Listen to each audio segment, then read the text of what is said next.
Good morning good morning. Online offline start कर दिया हमारा ट्रांसमिशन स्टार्ट कर दीजिए। लाइव हो गया। So good morning to all. Welcome to this session. ये सेशन 9:20 पे शुरू किया गया है। दिल्ली में अचानक भारी वर्षा 8:30 तक नहीं थी, लेकिन 8:30 के बाद भारी वर्षा की वजह से अचानक सब जगह जल भराव हो गया। आने में यहाँ छात्रों को भी एक चुनौती रही, शिक्षक के लिए भी। तो हमने थोड़ा सा समय को आगे बढ़ाया। ठीक है। तो सभी ऑनलाइन के छात्र मुझे ऑडियो वीडियो कंफर्म करेंगे यदि आप तक ना पहुंच रही है तो। Audio video. कल हमने एक प्रश्न पे छोड़ा था कि भारत में भूमि उपयोग की जहां तक बात है तो हमें भूमि उपयोग में और भी बहुत सी चीजें करने की आवश्यकता है। जैसे जैसे देश आगे बढ़ रहा है तो उसके भूमि उपयोग में परिवर्तन होना स्वाभाविक है। लेकिन भूमि उपयोग में भूमि तो सीमित है, भूमि तो 100% है ही।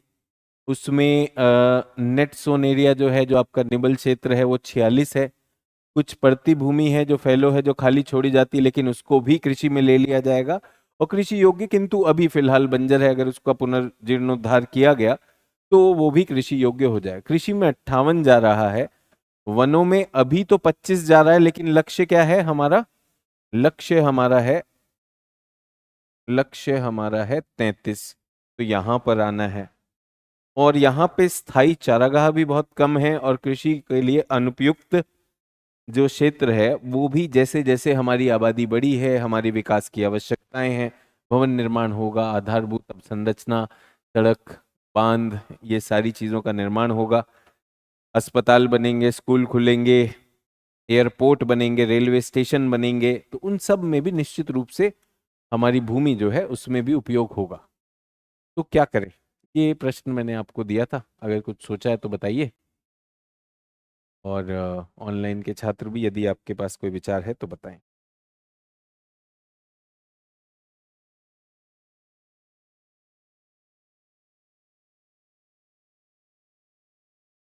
क्या किया जाए? ये जो शॉर्टेज है इसे क्या करना है इसमें? कुछ सोचा? वो कह रहे तुम बताओ भाई। सभी ने सोचना है आपको। अगर आपसे पूछ लिया जाता है, मैं कह रहा हूँ साक्षात्कार समझ के चल लीजिए, अगर आपसे पूछा जाता है तो क्या होगा इसका इलाज?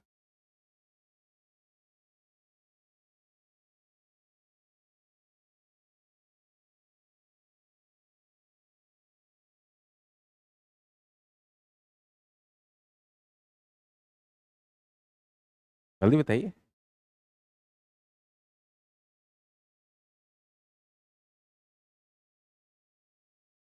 ऑनलाइन छात्रों का भी मैं स्क्रीन पर नहीं देख पा रहा हूँ। के लिए टेक्निकल टीम कोशिश कर रही है कि आपका अगर कुछ उत्तर आया है तो। अभी मैं पढ़ नहीं पा रहा हूँ। इधर आ रहा है स्क्रीन पर। इधर ऑडियो वीडियो चेक हो गया।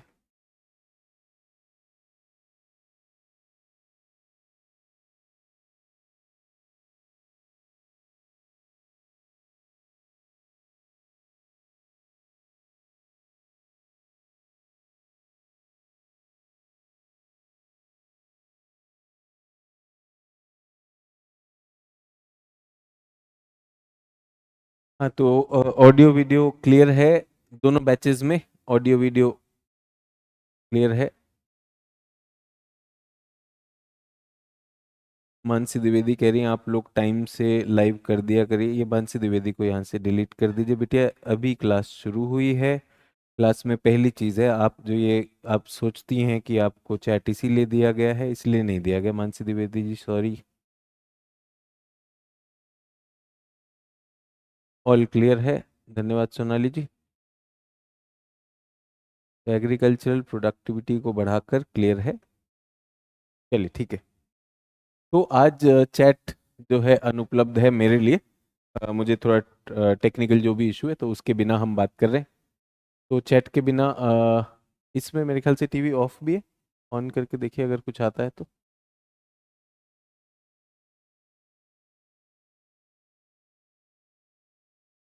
तो अगर ये आया तो ठीक है, नहीं तो इसी पे चलेंगे। तो मैं इसका उत्तर दिए देता हूँ। इसका उत्तर दिए देता हूँ कि हमारे पास सीमित भूमि है। कुछ छात्रों का ये कहना है कि भाई इसको बढ़ाने के लिए हमें बंजर भूमि का उपयोग करना चाहिए। तो बंजर भूमि हमारी, पहली तो हम मांग देखते हैं, हमें कितना चाहिए, लगभग लगभग 16% और भूमि की आवश्यकता है। 16% और भूमि की आवश्यकता है, और 16% का सीधा टकराव किससे है, भारत की कृषि से। तो एक तो ये विचार आता है कि भाई 16%, और ये जायज मांग है जो हम बात कर रहे हैं, ये तो हमारी पारिस्थितिकी ये मांग जो 8%, ये तो चाहिए कि नहीं चाहिए। जो हम इसमें बात कर रहे हैं, ये जो भारत के पास सबसे ज्यादा मवेशी हैं, तो उनमें भी तो चाहिए, हमें वो भी तो चाहिए। तो ये तो बढ़ाना ही बढ़ाना है, और आगे की भविष्य आवश्यकताएं जो है ये भी बढ़ाना है।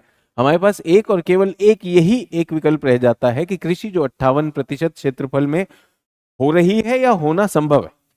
भारत के 58% क्षेत्रफल में कृषि या तो हो रही है या इसका होना संभव है। तो अगर ये संभव है, अगर ऐसी स्थिति है, हमें कृषि को थोड़ा सा भूमि कटौती करनी होगी, कृषि में भूमि आवंटन कम करें।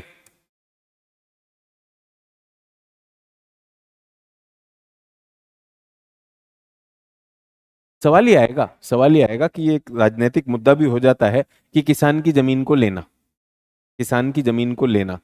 तो क्या कृषि में भूमि कमी करना संभव है कि नहीं। ज्योति चौरसिया कह रही है सर चाइना पे कब्जा कर लेते हैं। ज्योति चौरसिया सुबह सुबह नहीं बेटा, सुबह नहीं चढ़ाते, बाकी बात करिए।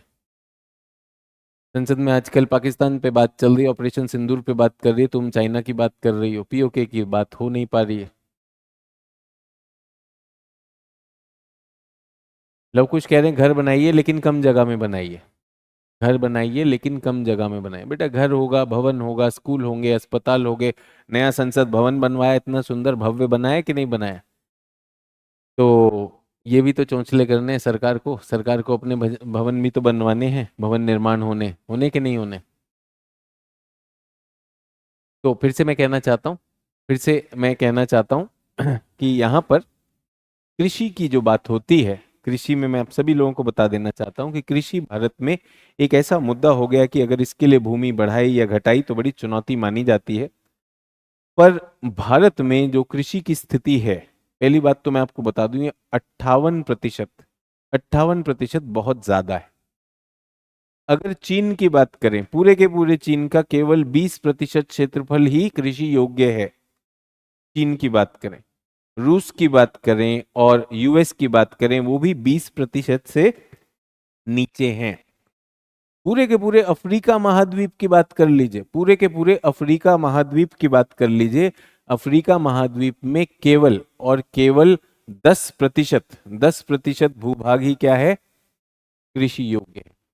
तो जब वहां पर कम कृषि को, कम कृषि भूमि से, कम कृषि भूमि से आवश्यकताओं की पूर्ति हो सकती है, तो भारत में क्यों ऐसा है कि कृषि की योग्य भूमि को हाथ नहीं लगा सकते।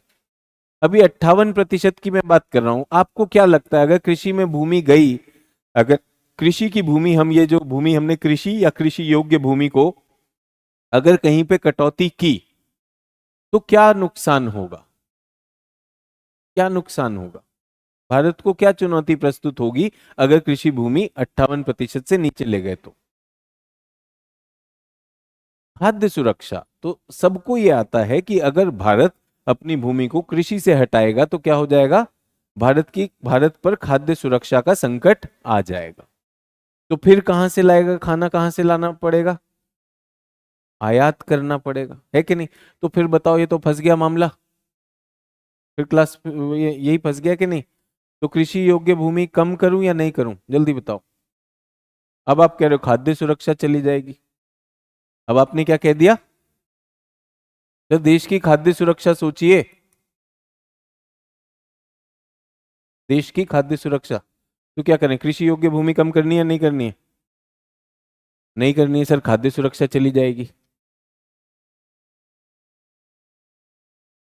तो ये कह रहे हैं कृषि योग्य जो बंजर भूमि इस 4% को, तो 4% को आप वन में दे दीजिए, तो भी तो कृषि योग्य भूमि जो है ये कितनी हो जाएगी, तब 54% ही रह गया। तो खाद्य सुरक्षा में तो फिर चुनौती हुई कि नहीं हुई, जल्दी बताइए। देश की वन की आवश्यकताएं हैं, देश की चारागाह की आवश्यकताएं हैं, देश की विकास के लिए भी आवश्यकताएं हैं, और खाद्य सुरक्षा उसके सामने खड़ी हुई है, तो क्या करें? भूमि संसाधन का उपयोग एक चुनौतीपूर्ण विषय हुआ कि नहीं पॉलिसी मेकर के लिए? हुआ या नहीं हुआ? तो क्या करें, कैसे समाधान होगा? तो थोड़ा सा कम कर दीजिए, थोड़ा सा कम मैंने कर दिया, 4% हटा दिया, 54।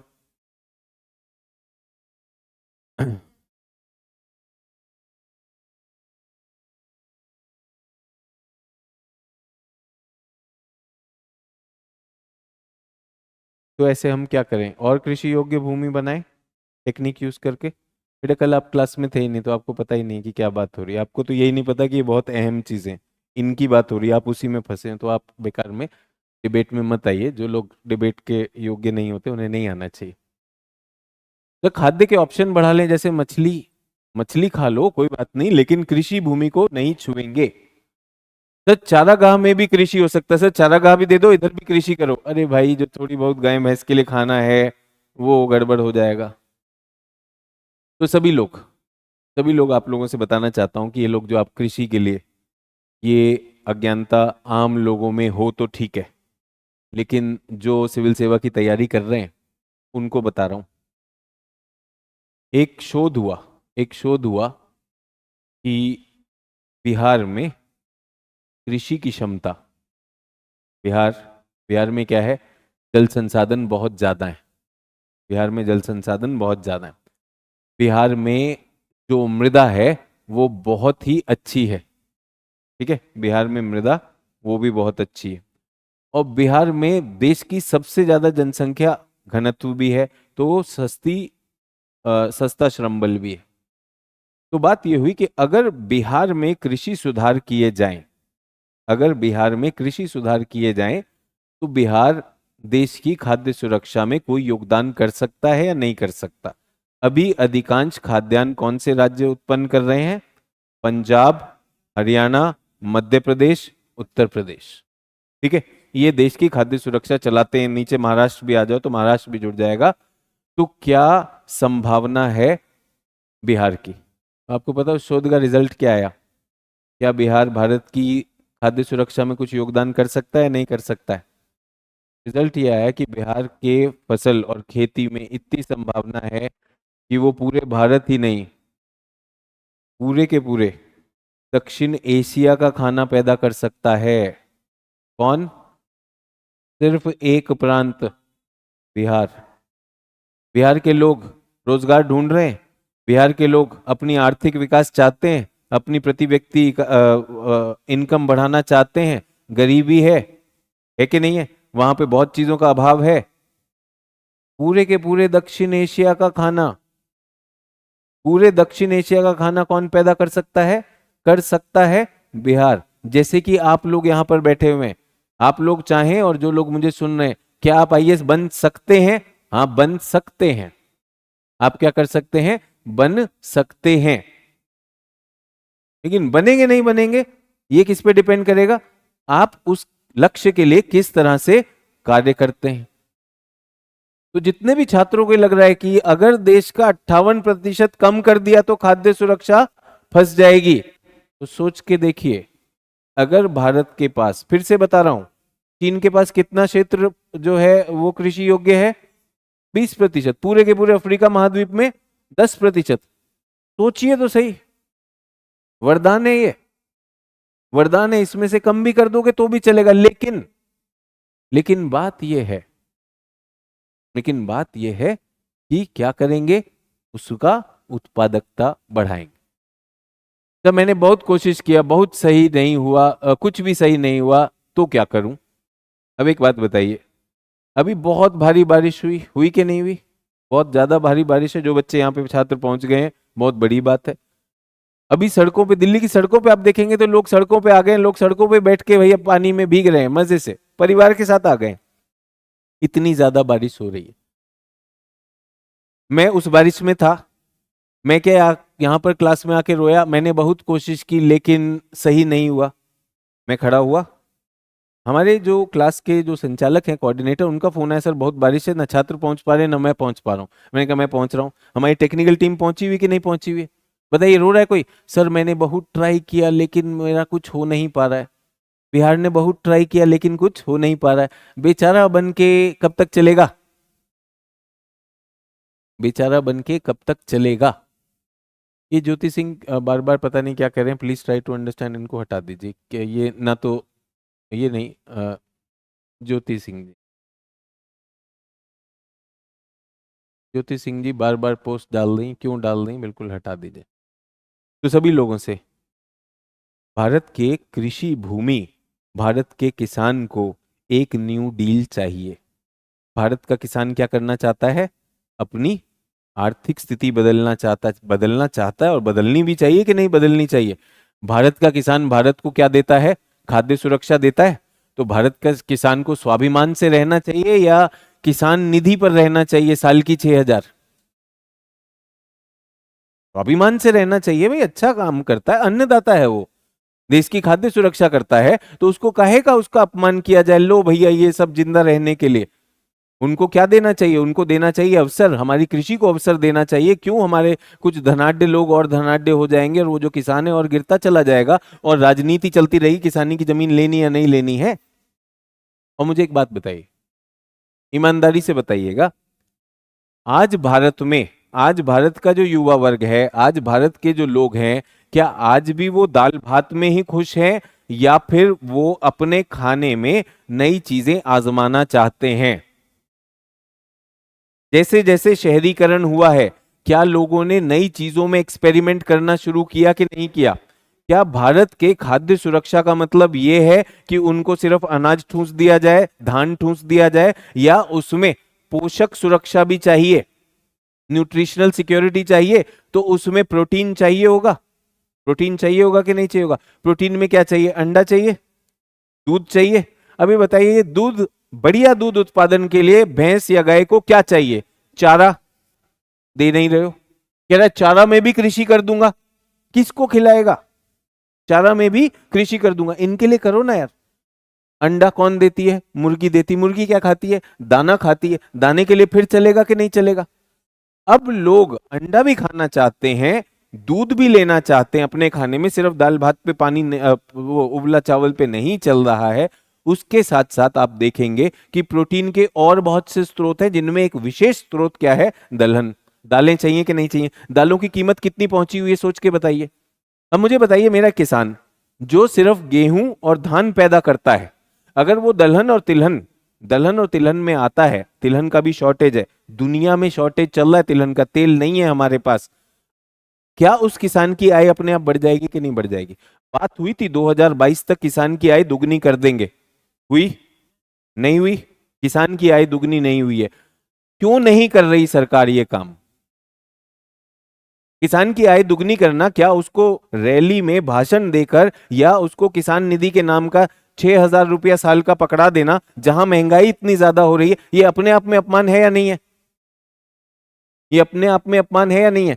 तो क्यों इस तरह से कर रहे हो? क्यों हमारे किसान को जो है वोट बैंक बना रहे हो कि कुछ टुकड़े डालकर जो है लाडली बिटिया, लाडला बेटा, और प्यारा किसान और प्यारा बूढ़ा, ये सब करके कब तक बांटोगे? और बांटा तो टुकड़ा, छोटा सा टुकड़ा डाला, और लिया क्या? वो हमें दिखाई देता है कितने भ्रष्टाचार में जो पुल गिर रहे हैं, ऐसे ही गिर रहे हैं। ये पुल जो गिर रहे हैं, इसका जो पैसा गया होगा वो कहीं तो गया होगा, किसी की तो जेब भरी होगी। मंत्री ये बोल दे कि किसी को छोड़ूंगा नहीं, पकड़ूंगा बोलो, छोड़ूंगा नहीं तो बहुत बढ़िया है, किसको पकड़ा ये बताओ मुझे। मुझे ये बताओ कि ये जो बकवास होती, किसी को छोड़ेंगे नहीं, किसी को बख्शेंगे नहीं, पकड़ा किसको ये बताओ। और ये बात संसद में ऐसे ही होनी चाहिए, पकड़ा किसको? पकड़ा किसको? हमको क्या बता रहे हो कि 70 साल पहले ऐसा हुआ, वैसा हुआ, तुम लोग चोर, तुम लोग चोर? पकड़ा किसे वो बताओ, पकड़ा किसे वो बताओ। तो समझदारी वाली बात यह है कि जब हमारे किसान को कहा गया तुम्हारी आय डबल कर देंगे, आपने क्या कदम उठाए? कदम उठाए क्या उसकी जमीन को? क्या उसकी जमीन से उत्पादकता बढ़ानी चाहिए थी कि नहीं बढ़ानी चाहिए थी? क्या दूध के दाम, अब हम अंतरराष्ट्रीय बात कर रहे हैं, डोनाल्ड ट्रंप हमसे कह रहे हैं कि भाई हमारे साथ एक फ्री ट्रेड एग्रीमेंट एग्रीकल्चर में करो। उनकी हमारी टक्कर किससे हो जाएगी? वहां की डेयरी फार्मिंग से हो जाएगी, हमारे दूध उत्पादकताओं की। क्यों नहीं उनकी सहायता करोगे? क्यों नहीं करोगे? सबसे धनी आदमी जो हैं हमारे, जो उद्योगपति, वो तो धनी होते चले जा रहे हैं, और किसान को तुम जो है लॉलीपॉप दे रहे हो अगले चुनाव के लिए। क्यों दे रहे हो भाई? आप लोग यहाँ क्लास में बैठे हैं, आप लोग मुझे सुन रहे हैं यहाँ पर, आपको समझ में आता है कि अगर बिहार में इतना पोटेंशियल है तो क्या बिहार में नहीं होना चाहिए? बिहार में क्या चल रहा है? वोटर कार्ड कार्ड का खेल चल रहा है। अरे वोटर कार्ड का खेल छोड़ना, बात करो ना बिहार में। बिहार में डबल इंजन सरकार ही तो चल रही है, कब से चल रही है? तो बिहार में जिसमें संभावना है, बिहार में कृषि आंदोलन कब होगा, मैं ये पूछना चाहता हूं। वो चोर थे, ये गुंडे हैं, ये वो है, वो सब कुछ संसद में मजा आता है, सबको मन की बात, तन की बात, धन की बात भी समझ में आती है। मैं ये कहना चाहता हूं कि यहां पर जो भारत की कृषि में अवसर है, जो भारत की एक बहुत बड़ी आबादी जो आर्थिक समृद्धि चाहती है, उसके लिए प्रावधान क्यों नहीं होगा? और यहां पे सब डर के बैठे हुए हैं, अगर किसान की जमीन को हाथ लगा दिया तो देश की खाद्य सुरक्षा चली जाएगी। आप सब कह रहे हैं, आप सब कह रहे हैं। आप सब लोग जो शहरों में जाते हो, शहरों में जाते हो, सिनेमा देखते हो, सिनेमा में क्या खाते हो? पॉपकॉर्न खाते हो कि नहीं खाते हो? पॉपकॉर्न के रेट होते हो, जरा सा पॉपकॉर्न होता है, यहां दिल्ली में जो है 600 रुपया का डब्बा देता है। गर्लफ्रेंड के पास पहुंच गए तो अमेरिकन कॉर्न खाएगा, उबला हुआ मक्का खाएगा। वो आजकल क्या कर रहा है? सोया चाप खा रहा है। ये सोया, ये मक्का, ये अंडा, ये दूध, ये सारी चीजें, पनीर, खोया जो हम खाना चाहते हैं आज, ये सारी की सारी चीजें खाद्य प्रसंस्करण से आएंगी। खाद्य प्रसंस्करण के लिए सरकार ने क्या किया? एक संपदा नाम की योजना के अलावा बोल के, घोषणा करके, उसके अलावा क्या किया? खाद्य प्रसंस्करण, जब ये बात हुई थी, अब तो हो गए ना सरकार को, कई वर्ष हो गए, अब तो दशक हो गया है। दशक के ऊपर तो जवाब दे दोगे कि नहीं दे दोगे? या उसमें भी कहानी चलेगी, अरे पीछे से छोड़ गए थे, आगे से छोड़ गए थे? क्योंकि जिसने बनाना है उसने तो पुल भी बनाया और माल भी बनाया, और जिसने जान देनी है, वो बच्चे जिनकी छत गिर गई स्कूल में, उन्होंने जान भी दे दी। जिन्होंने जान देनी है वो दे दिए, बट इनको कोई नहीं धरेगा भाई। तो किसान का जो मान है, किसान का जो सम्मान है, वो यहीं पर छुपा हुआ है। उसकी जमीन, उसकी पूंजी भी है, बट साथ ही साथ वो बेचारा असहाय भी है, जहां पर उसको लाभ मिलना चाहिए।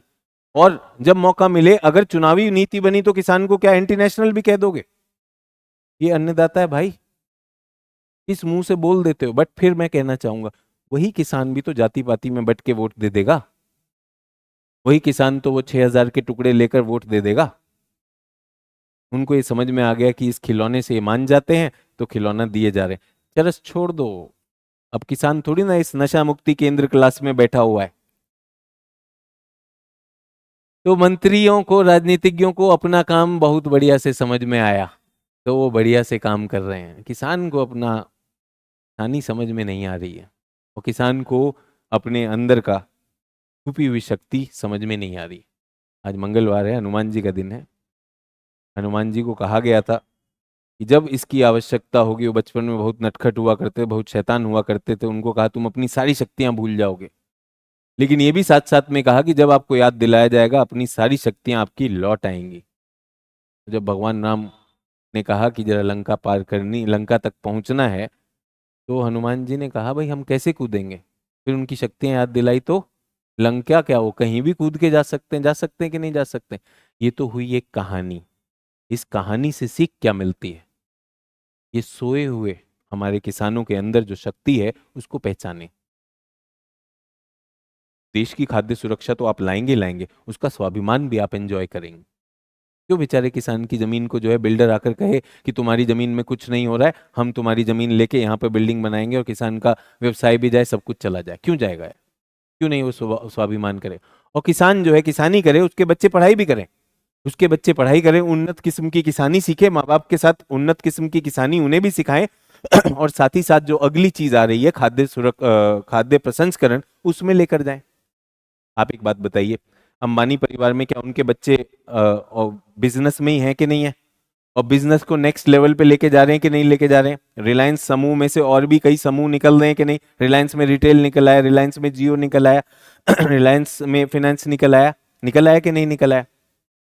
किसान अपने को अंबानी से कम क्यों माने?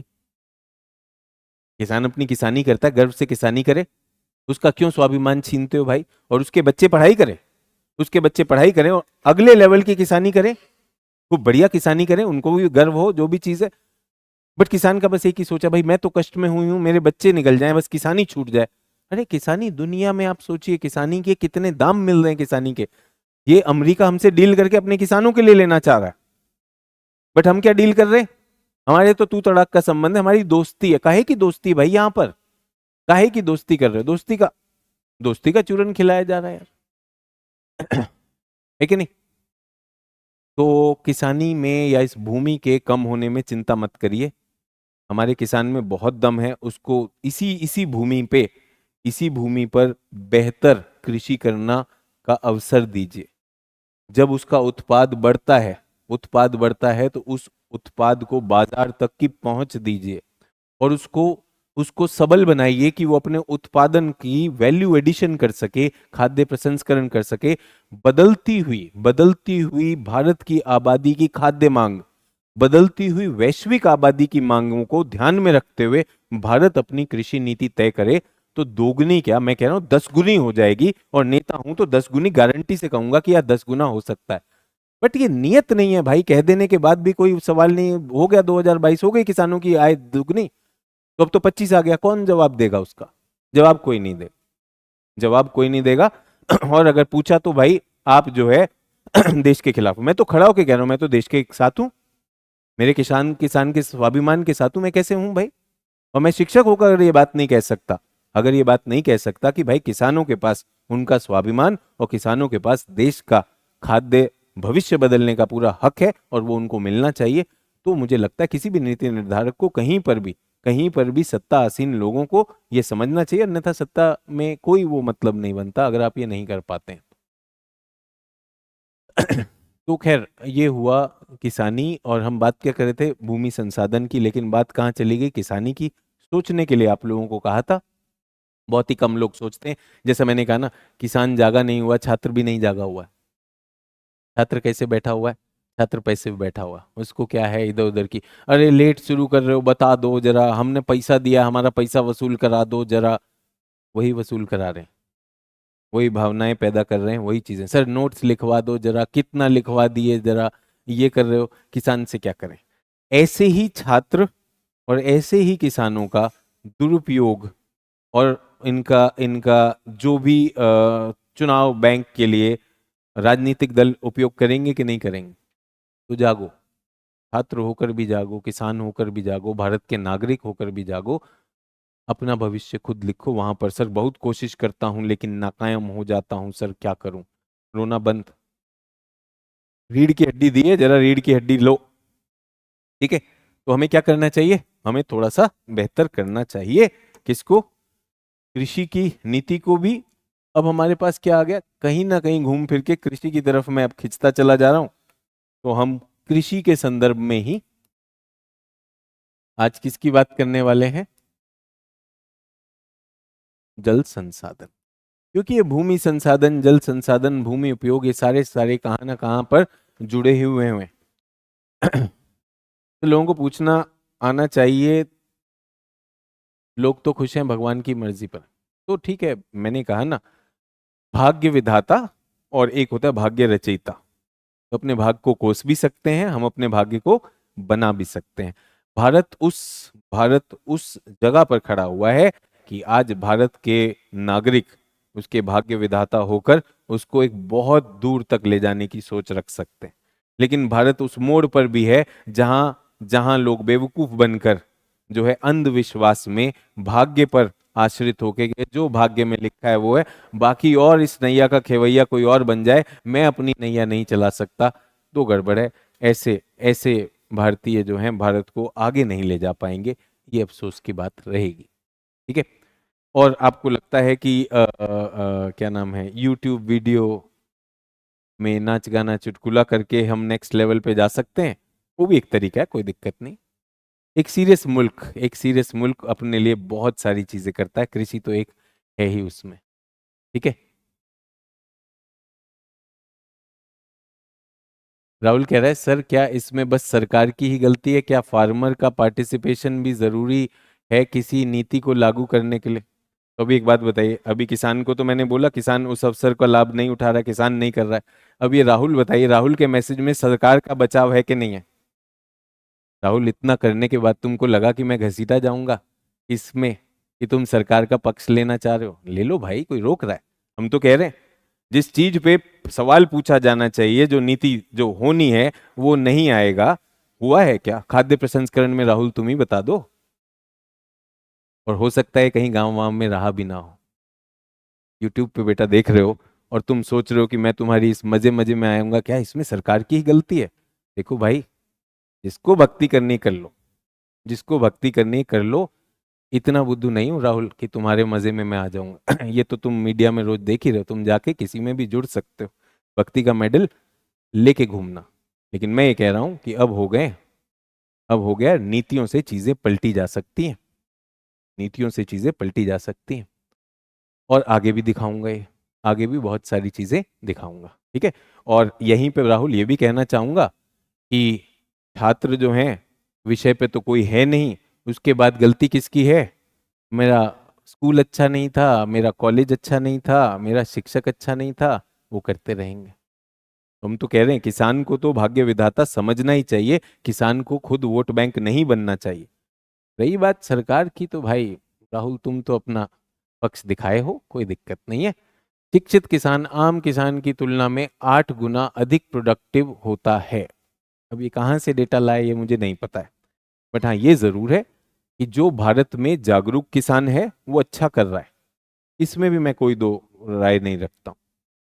भारत में जो जागरूक किसान है वो अच्छा कर रहा है, और उसे ये भी पता है जहां पे सरकार हो सकता है सरकार, नहीं तो उसके आगे वो हो सकता है। लेकिन सरकार के पास सोचो धन कितना होता है, सरकार चाहे तो चीजें बदल सकती है। धन का आवंटन, धन का आवंटन। और अगर आप देखने पे आए ना सरकार ने किन किन चीजों पे आवंटन किया है, पता कर लेना मन की बात में कितना आवंटन हुआ है, ठीक है। बाकी तो राहुल हैं ही। राहुल अच्छा कि आपने बोल दिया, छात्र भी सुन रहे हैं, सबको पता तो रहेगा। हाँ जी, आगे बढ़े। तो बात हो रही जल संसाधनों की। तो ये बताइए जल संसाधन विश्व में सीमित है या नहीं है?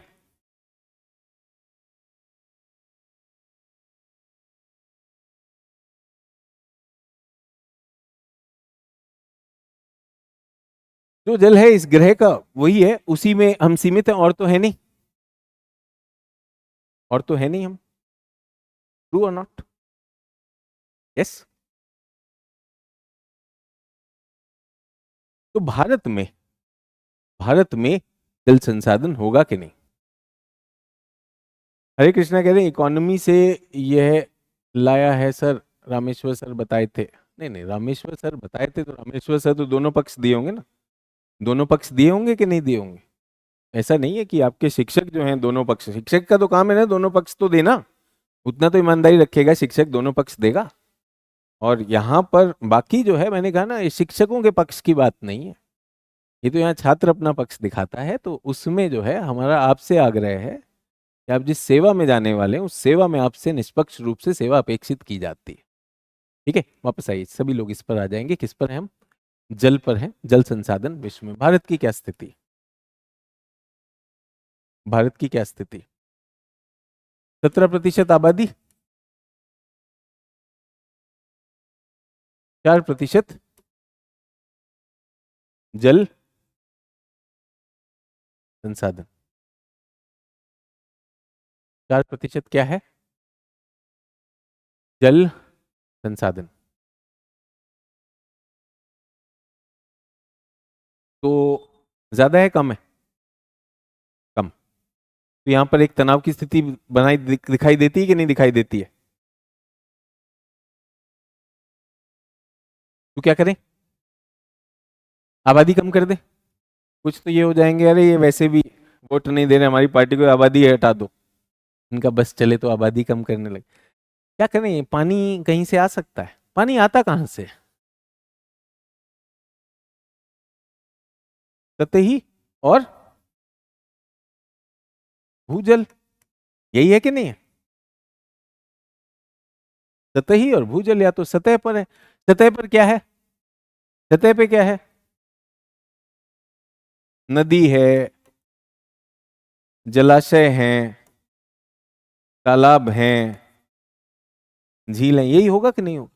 ये तो प्राकृतिक हुए, ये तो क्या हुए? प्राकृतिक हुए, कुछ मानव निर्मित भी हो सकते हैं। मानव निर्मित क्या हो सकता है? बांध है, बांध के पीछे पानी। ठीक है, अब सभी लोग ध्यान रखिएगा वरना वही हो जाएगा, वरना यही हो जाएगा कि आप लोग जो है,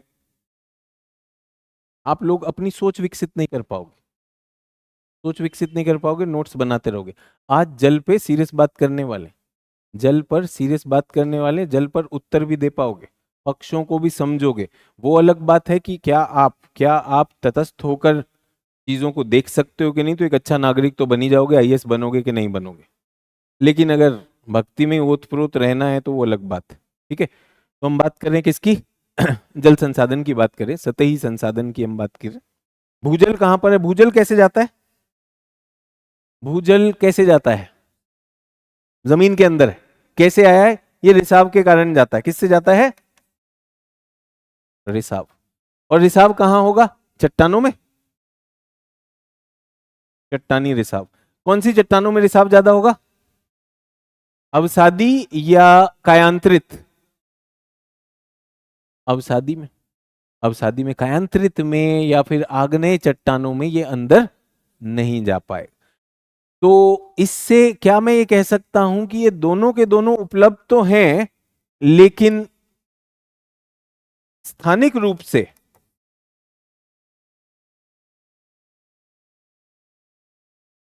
असमान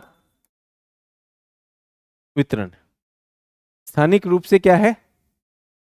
असमान वितरण है। ठीक है, अब मुझे एक बात बताइए, 17% आबादी है, 4% जल संसाधन है, कैसे करें? समस्या तो है। विश्व का 4% जल संसाधन, क्या करें इस असंतुलन के लिए?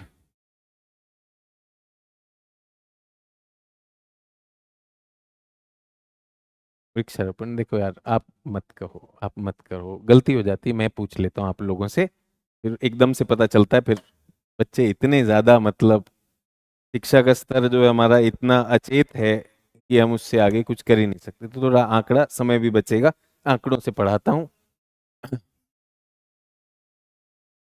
आंकड़ा से बता देता हूँ, इतना ज्यादा मुझे कोई वो नहीं करना है। आप लोगों से बात करके बढ़िया है, मेरे ख्याल से वो शिक्षक बहुत बढ़िया करते हैं, न्याय करते हैं, जो कोई चैट नहीं करते, जो सवाल नहीं पूछते, अपना आए, मोटर चलाई और सुना दिए। बेकार में बात करो तो पता चलता है कि यार कुछ भी, पूरा का पूरा कोर्स होने के बाद, या आप तो बीच में ही आ गए हैं जिस भी कोर्स में, कि जबरदस्ती यार ये पहले ही कर लेना है, लगे हाथ लूट लो, खसोट लो। लूटने खसोटने से ज्ञान नहीं आता है, चीज़ों को एक एक करके लेना होता है। पहली बात तो ये बच्चों कि पानी जो आएगा, भारत के पास एक बहुत बड़ा वरदान है।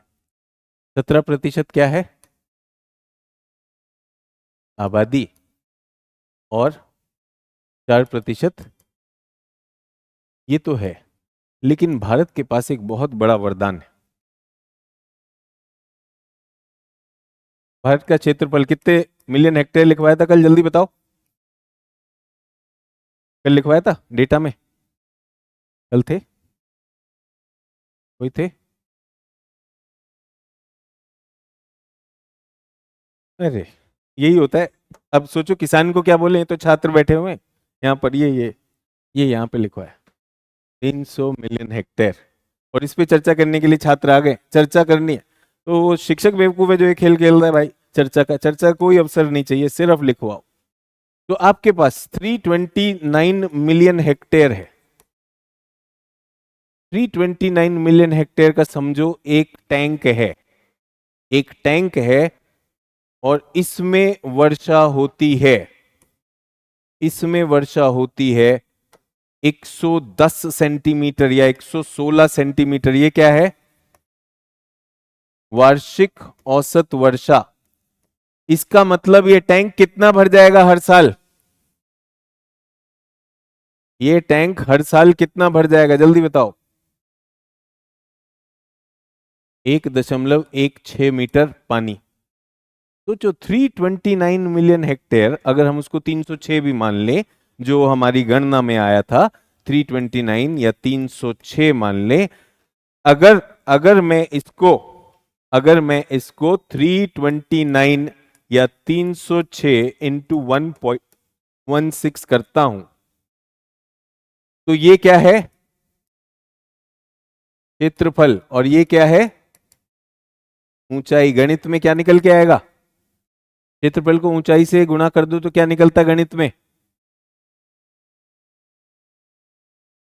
आयतन निकल जाएगा। गणना ये बताती है कि भारत में प्रतिवर्ष 4000 BCM पानी वर्षा से आता है। BCM क्या है ये भी बता दूं, बिलियन क्यूबिक मीटर।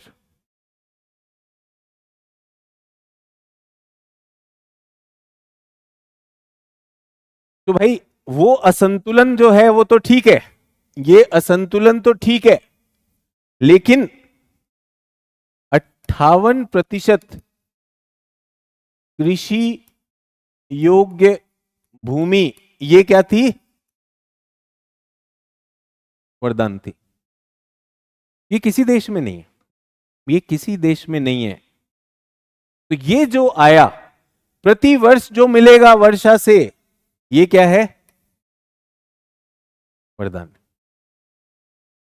समझ में आ रहा है?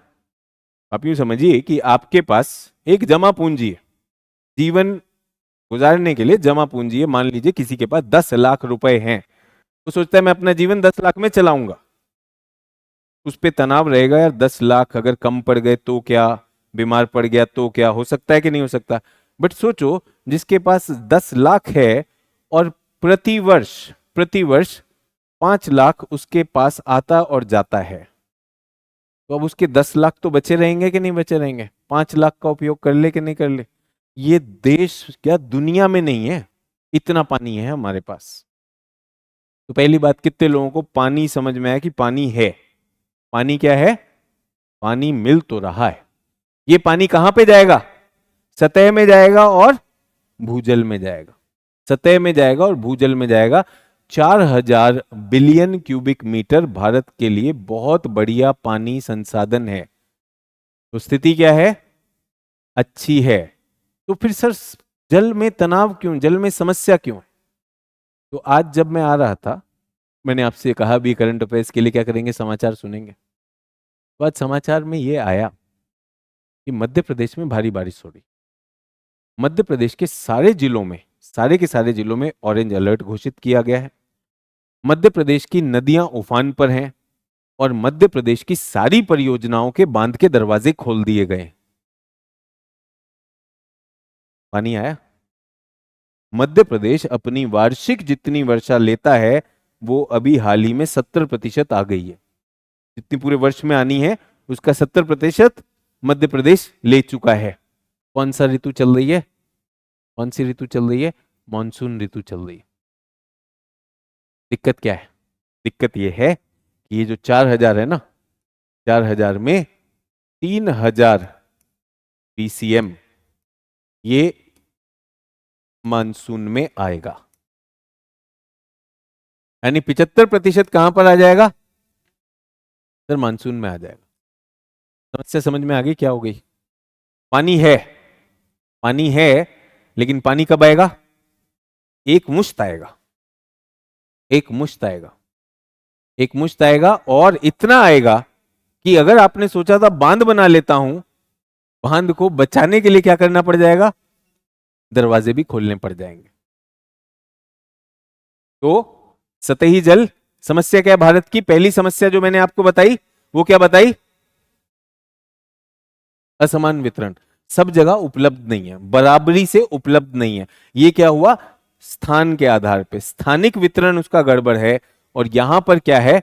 कालिक वितरण उसका गड़बड़ है। एक साथ एक मुश्त में आ जाता है जब हम उसे रोक नहीं पाते। तो 4000 BCM से हमें मिलेगा कितना? क्योंकि ये तो नदी में बह गया, नदी में बह गया तो हम तो इसका उपयोग नहीं कर पाए ना, अपनी जान बचा रहे थे, तो हमें मिलता कितना है? तो इस 4000 BCM में से तो कुल कितना आता है प्रतिवर्ष? कुल आय कितनी है? लिखते रहिए, प्रतिवर्ष आय कितनी है? 4000 BCM। मानसून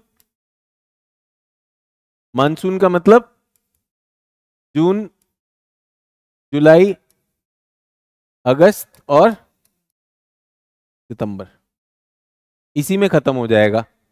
15 जून से 15 सितंबर में कितनी वर्षा आ जाएगी? 3000 BCM। कितना? 75% इसमें आ जाएगा। समस्या है। उसके बाद उपयोग योग्य, उपयोग योग्य जल कितना है?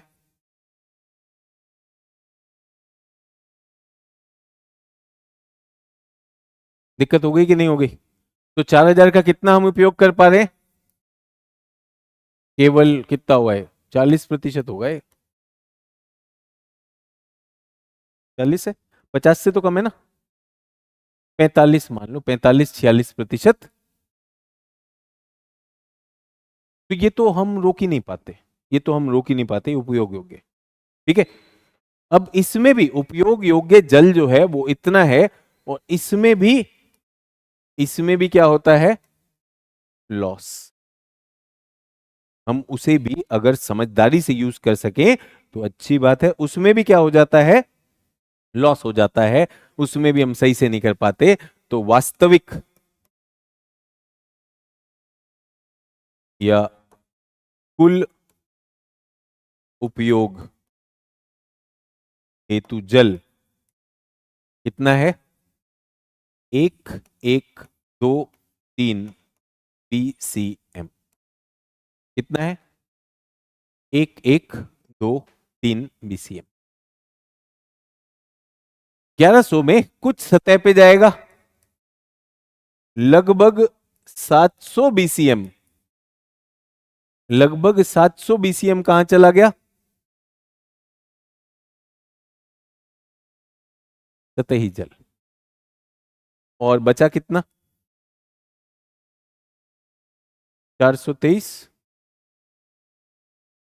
400, लगभग 430 कर दूं, चलेगा? लगभग कह रहा हूं, जोड़ वो नहीं आएगा इसलिए कर दिया। ये कहां जा रहा है? भूजल। कहां से लाया हूं ये? Central water commission.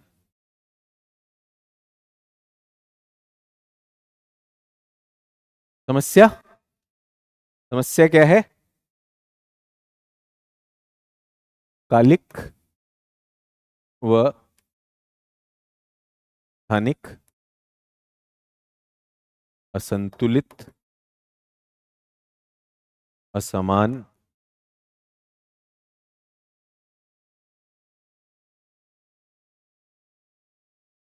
कितने लोगों को पहले तो भारत की जल समस्या समझ में आई? तो भारत के, जब आप जल पे कोई उत्तर देना चाहते हैं, जब छात्र कहते हैं सर प्रश्न पूछ लेता है यूपीएससी बार बार जल पे पूछता है, तो पहले तो समस्या को समझिए। पहले समस्या को समझिए। ना तो इसमें सरकार इन्वॉल्व है अभी, ना इसमें कोई हमारा नागरिक इन्वॉल्व है।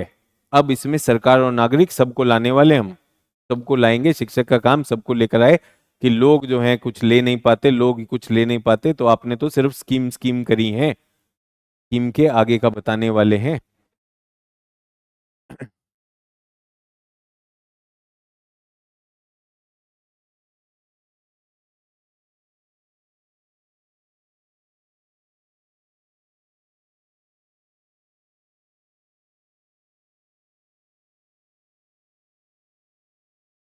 ठीक है।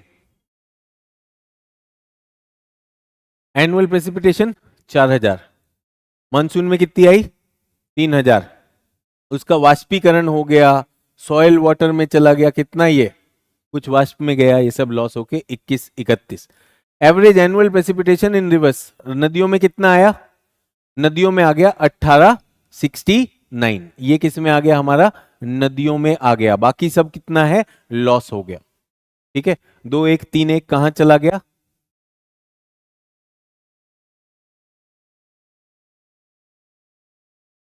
नदी में जो जल है, लॉस। इसका वाष्पीकरण। ठीक है। 2 1 3 1, हमें लॉस की इतनी चिंता नहीं करनी, किसकी करनी ये। इसमें से हमारे पास बचा कितना, 11 23, उसमें 690 मैंने कितना लिखवाया, 700, और ये 430, लगभग उतना ही है। डन। अब ये क्या है, क्या मैं इसे कह सकता हूं सप्लाई,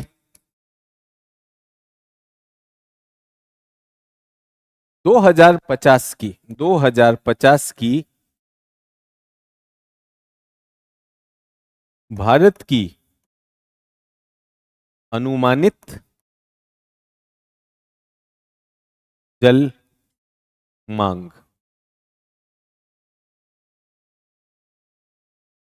डिमांड कितनी होगी।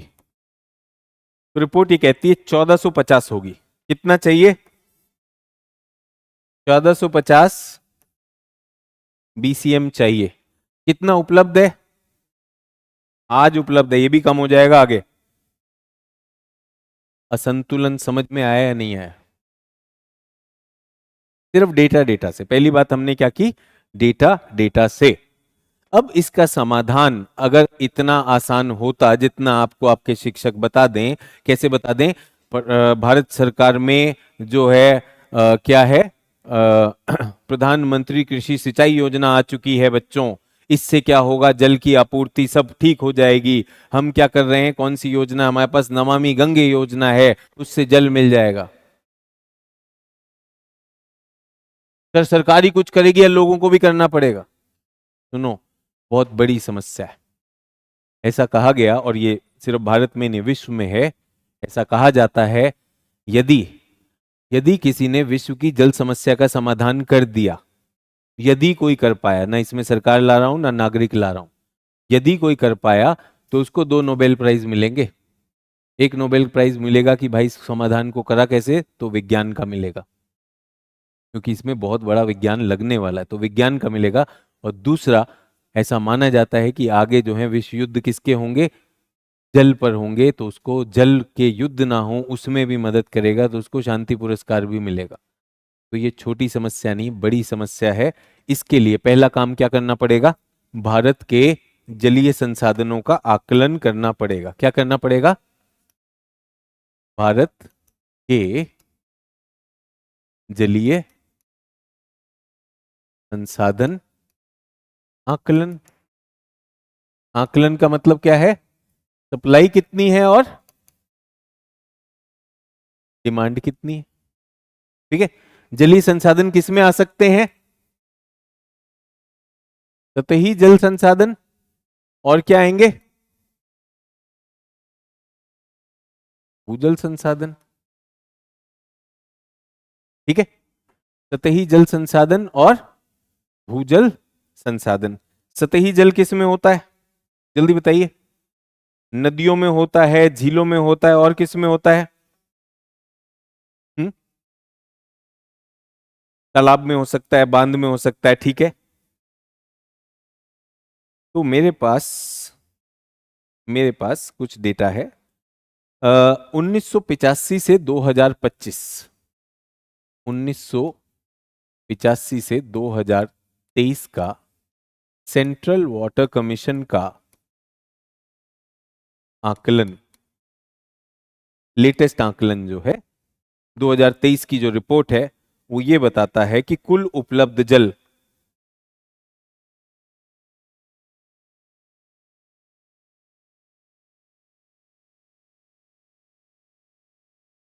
कितने घन मीटर है, 2116 घन मीटर।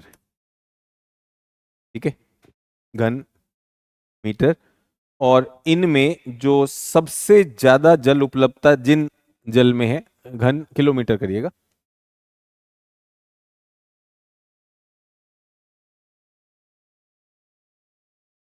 जल उपलब्धता यहां पर करता हूं, सतही जल उपलब्धता में नदी जिनमें सबसे ज्यादा जल उपलब्धता है जो मैं आपके लिए लेकर आया हूं, वो कहते हैं कि ब्रह्मपुत्र, फिर गंगा और गोदावरी।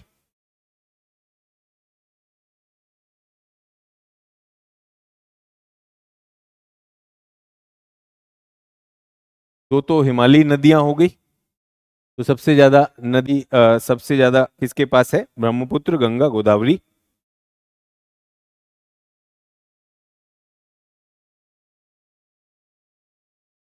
592 है, 581 है, और ये क्या है? 129 घन किलोमीटर है। ये सबसे ज्यादा वो है। ठीक है।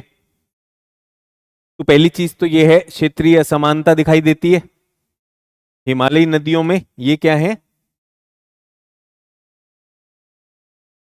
हिमालयी नदी है, और ये प्रायद्वीपीय। हिमालयी नदी और क्या है? प्रायद्वीपीय नदी।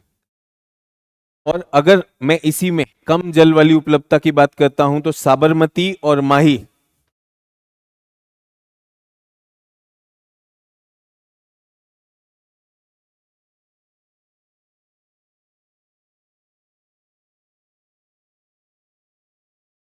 तो कम में ये नदियां जो प्रायद्वीपीय नदियां हैं उनमें क्या है? उनमें जल उपलब्धता बहुत ज्यादा कम हो जाती है। इसलिए भी बात होती है कि हिमालय नदी तंत्र को किससे जोड़ा जाए?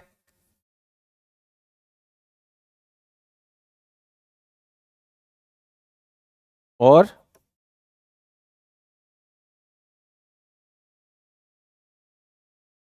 यहां पर क्या रहता है? जल अभाव। यहां पर क्या रहता है? जल आधिक्य या जल बहुल। और इनको क्या कहा गया? इनके बीच में जोड़ को क्या कहा गया? नदी जोड़ परियोजना। सारे पहलू लेकर आ रहा हूं। सारे पहलू एक एक कर कर इसमें आपके सामने आएंगे।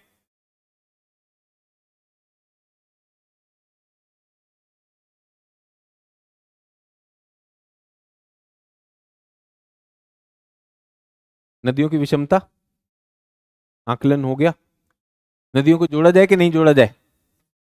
हिमालयी तंत्र में जल क्या है? जल बहुल क्षेत्र है। और प्रायद्वीप क्या है? जल अभाव क्षेत्र। जोड़ना चाहिए कि नहीं जोड़ना चाहिए? जोड़ना चाहिए या नहीं जोड़ना चाहिए? सोच के बताइए। ये जो लाइन ऑफ थॉट है सभी लोगों से क्लास के प्रारंभ में ही बता रहा हूं, इस विषय के प्रारंभ में ही बता रहा हूं आपको। हिमालय में किस नदी के पास पानी है? गंगा और ब्रह्मपुत्र के पास पानी है।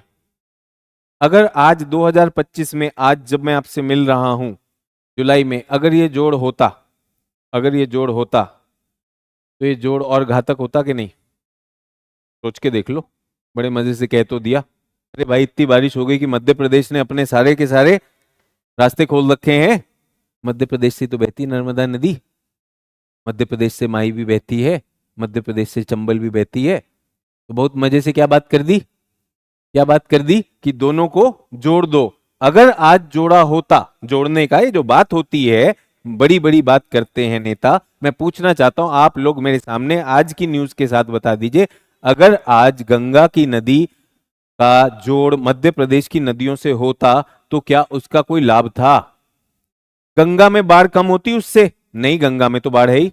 गंगा में बाढ़ बनी रहेगी। आप आज भी देख लो हिमाचल में क्या स्थिति बनी हुई है, उत्तराखंड में क्या स्थिति बनी हुई है। गंगा में पानी ज्यादा है, ब्रह्मपुत्र की बाढ़ इससे कम हो जाएगी। इसको कहा जाता है कि बाढ़ के क्षेत्रों में बाढ़ से बचाव हो जाएगा और सूखे के क्षेत्रों में सूखे का समाधान हो जाएगा। मुझे बताइए कि क्या हमारे यहां पर मध्य भारत में पानी की कमी पड़ती है कि नहीं पड़ती? बिल्कुल पड़ती है। कब पड़ती है? जब पड़ती है तब गंगा और ब्रह्मपुत्र में पानी नहीं होता देने के लिए। तो ये पहली चीज आपके साथ व्यक्तिगत रूप से इसलिए बता रहा हूं कि क्लास को सिर्फ ये मत लीजिए कि फलाने टीचर ने बताया है इसलिए हम मानते हैं।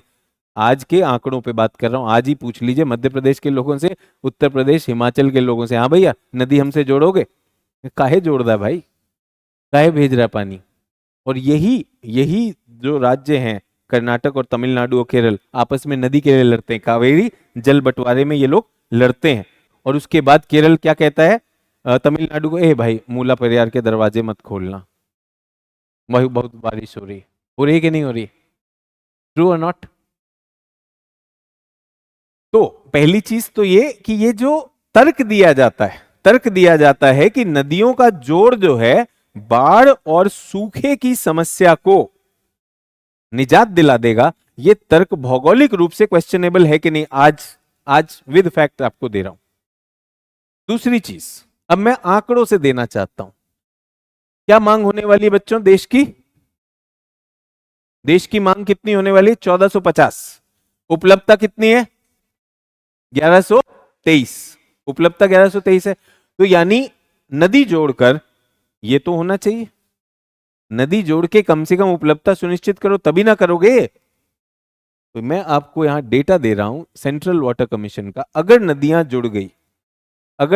जुड़ गई तो हमें कितना देंगी? 200 बीसीएम। कितना देंगी? 200 बीसीएम। और कमी कितनी है? 327 बीसीएम। क्या ये समाधान है? आप मुझे खुद बताइए कि आपके परिवार में कोई बहुत ही क्रिटिकल स्थिति में है, अस्पताल में है, और उनको इलाज के लिए अभी जो है किसी तरह से 5 लाख रुपए चाहिए। आप एड़ी चोटी जोर लगा लीजिए और आपका 1 ही लाख बना। आपने खुद को गिरवी रख दिया तब भी 1 ही लाख बना। क्या फायदा हुआ? क्या फायदा हुआ? तो अगर लक्ष्य ही अर्जित नहीं होगा तो फायदा क्या होगा? तो पहली चीज, ये जो कहा जाता है कि बाढ़ रुकेगी, सूखा होगा, ये फेल हो गया। दूसरा, समस्या पानी की उपलब्धता का समाधान है, ये फेल हो गया। तीसरा, करोगे कैसे? नेता टाइप बयान दे दिया, हाँ भाई जोड़ दो। तकनीक लगेगी और क्या लगेगी? पूंजी लगेगी। पूंजी कहां से लाओगे? पूंजी कहां से लाओगे? खाद्य प्रसंस्करण में तो भारत ने अपने किसान को बिग डील न्यू डील दी नहीं है। पूंजी कहां से लाओगे? सोच के बताओ। सर इसमें ना वर्ल्ड बैंक और एशियन डेवलपमेंट बैंक से बात चल रही है, वो उसमें पैसा देगा। यानी पैसा लोगे तो लोन पे लोगे ना, लोन पे लोगे। मान लिया लोन पे ले लिया, मान लिया लोन पे लिया, अपने पास तो पैसे नहीं है। लोन पे ले रहे हो किस लिए? ना बाढ़ रुकेगी ना सूखा, और जो पानी की कमी है वो भी नहीं, तो लोन काहे लोगे? वही वाली बात मैंने कहा, खुद को गिरवी रख दोगे और 5 लाख तो जुटा नहीं पाए तो इलाज कैसे हुआ? और मुझे एक बात बताओ, पठार जो है नदी, ये गंगा नदी है और पठारी नदियां ऊपर हैं, इनको जोड़ोगे, जोड़ने से कहां जाना चाहते हो? पानी कहां से जाए? गंगा से पठार पे जाए, पठार से गंगा? सर गंगा से पठार, लेकिन गंगा तो मैदान में, चढ़ाओगे कैसे? सर उसके लिए ना वो टेक्नोलॉजिकली लिफ्ट किया जाता है सर, सुरंगें खोद दी जाएंगी। ओ हो, उसको पानी को उठाने के लिए ऊर्जा कहां से लाओगे? फिर ऊर्जा सुरक्षा एक चुनौती है कि नहीं? हाँ ये तो है। और तुम जो नहर बनाओगे उसके ऊपर से पुल भी बनाओगे, पुल तो गिर जाता तुम्हारा।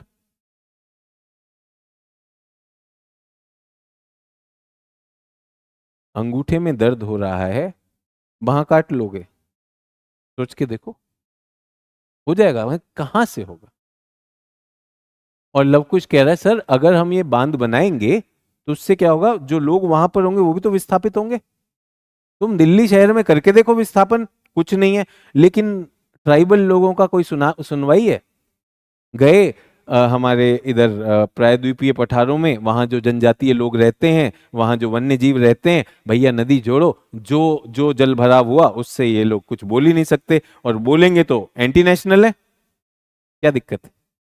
जेब किसकी भरेगी? परियोजना में माल बहुत लगेगा भाई, खर्चा तो बहुत है, पैसा बहुत आने वाला है, जेब किसकी भरेगी? सोच के देखिएगा।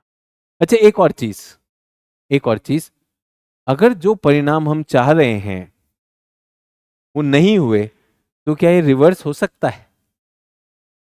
ये पलट सकता है? कह रहा हाँ पलट सकता। कैसे पलट दोगे बे? जो पहाड़ तोड़ दिए हो, खदानें बना दिए हो, वो पलट सकता है क्या? तो पलट ही नहीं सकता। और उत्तर की पारिस्थितिकी तंत्र और दक्षिण का पारिस्थितिकी तंत्र एकदम गलत है कि नहीं है? They are very different. मैंने आपसे बोला ये तो गोंडवाना का क्षेत्र है, ये तो गोंडवाना का क्षेत्र है। यहां की जैव विविधता, यहां के पारितंत्र एकदम से जब इन पर आघात होगा तो इन पर जो दुष्परिणाम होंगे पता नहीं क्या होंगे, और उसको पलटा भी नहीं जा सकता।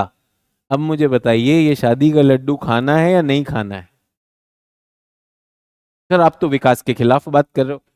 मैंने तो आपको तथ्य दिए हैं, यहाँ तकनीकी चुनौती है, यहाँ पैसा चुनौती है। ऐसा मत सोचिए कि बाढ़ जो है वो चली जाएगी, सूखा चला जाएगा, आपके पानी की कमी हो जाएगी, बहुत सारे लोग विस्थापित होंगे, पारितंत्र को बहुत बड़ा इरिवर्सिबल डैमेज होने वाला है, और मोटा पैसा बनाने का अवसर भ्रष्ट नेताओं और अधिकारियों को मिलेगा ही मिलेगा। फिर उनके पास पीछे ईडी छोड़ना, सीबीआई छोड़ना, इस बहाने ईडी सीबीआई का भी कुछ कुछ बन जाएगा, वो तो सिस्टम बनाता रहेगा। ये लड्डू खाना है या नहीं खाना है? लेकिन सर आप विकास के अगेंस्ट जा रहे हैं। भाई मुझे विकास के अगेंस्ट जाने में कोई दिक्कत नहीं, मैं तो कह रहा हूं कि जो विकास विनाश पे ले जाए उसमें तो जाना चाहिए। तो क्या आप कहते हैं नदी को नहीं जोड़ना चाहिए? अरे जो छोटी मोटी नदी, आसपास की नदी हैं, जिनसे हो सकता है एक माइक्रो स्केल पे कर लीजिए। भारत में वास्तविकता में अगर हम जनतंत्र की बात करते हैं, प्रजातंत्र की बात करते हैं, तो प्रजा जो है अपने प्रतिनिधियों से कहाँ पर मिलती है? पंचायत में ही तो मिलती है। संसद में आप और मेरे को जाना थोड़ी अलाउड है। पंचायत में तो मिल सकते हो, पंच से मिल सकते हो कि नहीं? तो अगर उस पंचायती स्तर पे, उस सामूहिक स्तर पे अगर लोग मिलकर छोटे बांध बना रहे हैं, छोटी परियोजनाएं बना रहे हैं, जिनमें लोग मिले हुए हैं, खाने वाले लोग नहीं है।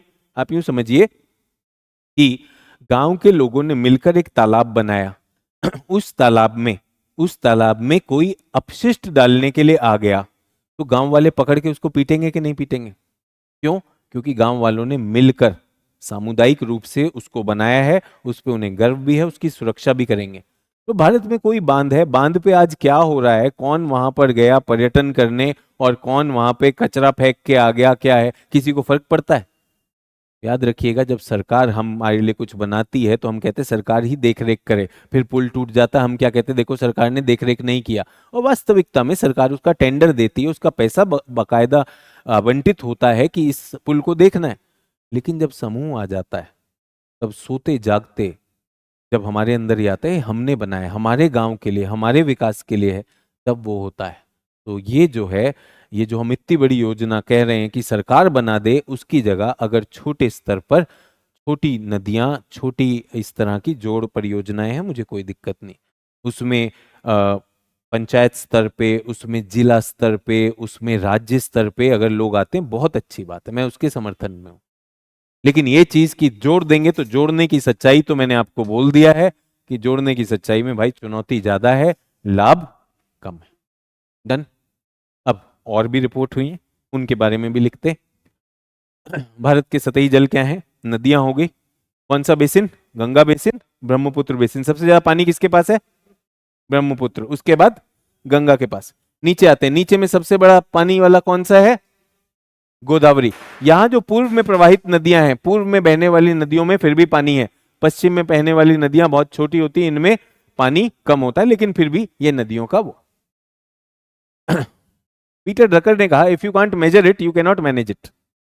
एक बहुत बड़े मैनेजमेंट गुरु हुए, इनका ये मानना है अगर किसी चीज का प्रबंधन करना है तो उससे पहले क्या होना चाहिए? उसका मापन होना चाहिए। बिना मापन आप प्रबंधन नहीं कर सकते। भारत में 2011 से सेंसस नहीं हुआ है, 11 के बाद सेंसस नहीं हुआ है। तो भारत की अर्थव्यवस्था, भारत की कृषि, भारत का उद्योग, भारत की जो तटीय संभावनाएं हैं, भारत की आबादी में आरक्षण होगा नहीं होगा, नौकरियां कितनी देनी है नहीं देनी है, आप मुझे बताइए। अगर एक रिस्पॉन्सिबल सरकार है, वो सबसे पहले सेंसस कराएगी कि नहीं कराएगी? कराएगी या नहीं कराएगी? अगर डेटा नहीं है तो प्रबंधन किस चीज का कर रहे हो? अगर डेटा नहीं है तो प्रबंधन किस चीज का कर रहे हो? ठीक है सर, आप जो CWC के आंकड़े दिए हैं उससे कल की मूवी याद आ गई, जहां टेक्नोलॉजी तो है बट जल की बहुत ही कमी है। खैर मुझे फिल्म से याद नहीं है, और मेरे अभी बेटा आंकड़े खत्म नहीं हुए और आंकड़े लेकर आ रहा हूँ, सारे आंकड़े हैं। और जो भी बात कर रहा हूँ किसी किसी राजनीतिक विचारधारा के तहत नहीं कह रहा हूँ, कोई ये नहीं कह रहा हूँ कि ऐसा नहीं होगा तो नाश हो जाएगा, या फिर किसी विकास के विरोध में जा रहा हूँ। मैं ये कह रहा हूँ, जितनी चादर है, अगर हमें उसमें रहने के लिए बाध्य किया जा रहा है कि भाई इतना ही पानी है, तो समझदारी से उपयोग करो ना। इसमें बड़ी बड़ी बातें क्यों कर रहे हो? गो करो ना, गो करके करो ना अगर जा रहा होता, नदी जोड़ दो कहने से जोड़ो नदी जोड़ो से नदी जुड़ जाती तो बात ही क्या थी। तो उसके आंकड़ों के साथ पे चल रहा हूं। ठीक है, तो पहला भारत के जल संसाधन, पहली बार 2023 में जल शक्ति मंत्रालय ने जल संसाधनों का गणना की। ताली बजनी चाहिए कि नहीं? बहुत अच्छी बात, बहुत अच्छी बात। 2023, इतना समय क्यों ले लिया भाई, इतना समय क्यों ले लिया? तुम बताओ, इससे पहले नमामि योजना, नमामि गंगा योजना चल रही कि नहीं? इससे पहले चली कि नहीं? गंगा का बेटा हूं, अभी से गंगा साफ कर दूंगा। सबसे पहले चली। किसान सिंचाई योजना चल रही है, ये अभी क्यों हो रहा है? समझिए ना, नीति को समझने। यहां पर तो एक एक सकारात्मक आलोचना हो सकती है कि नहीं नीति निर्धारकों की, और इसमें क्या प्रधानमंत्री आते हैं, पूरा का पूरा ये ब्यूरोक्रेट भी आते हैं, ब्यूरोक्रेट भी आते हैं भाई। कैसे नहीं आपने गणना की? ये तो सबसे पहला काम होना चाहिए। आप लोगों को पढ़ाने से पहले डेटा दे रहा हूं कि नहीं दे रहा हूं, ताकि मेरे छात्र जो हैं जो भी बोलेंगे, जो भी अभी चैट में लिखेंगे, सोच के बोलेंगे भाई ये अच्छा, ये तो बनता ही नहीं है। अब नहीं जाते इधर उधर चलते फिरते, अरे नदी जोड़ दो। नदी जोड़ना आसान बात नहीं है, तकनीकी पूंजी तो मानो ही मानो, समाधान मिलेगा क्या, मिलेगा क्या, ये चुनौती है। गणना में भारत के जल संसाधनों की एक व्यापक सूची प्रदान की गई है। प्राकृतिक और मानव निर्मित संसाधन है। स्रोत कैसे हैं? तालाब, टैंक, झील, ये सब हम बात कर चुके हैं। 78% जल स्रोत क्या है? मानव निर्मित है। 22% क्या है? प्राकृतिक। तो यहां पर लिखो 78%। ये क्या है? 2023 आकलन किसने किया है? जल शक्ति मंत्रालय। बहुत मजे से आप लोग नोट्स लिख लेते हैं किसी भी क्लास में, अरे सब लिखवा दिया सर ने, अब मेरे पास नोट्स ही नोट्स है। कहां मारोगे अगर आकलन नहीं कर पाए तो? ठीक है, तो हमारे पास कितने हैं? हमारे पास 78% और 22%। 22% प्राकृतिक निकाय है, और 78% क्या है? मानव निर्मित निकाय। ये इन्होंने गणना की। कितने जल स्रोत किए? 24,24,540 जल स्रोतों की गणना की गई। 97% कहां पर है बच्चों? ग्रामीण क्षेत्रों में है, और 2.9% कहां है? शहरी क्षेत्रों में।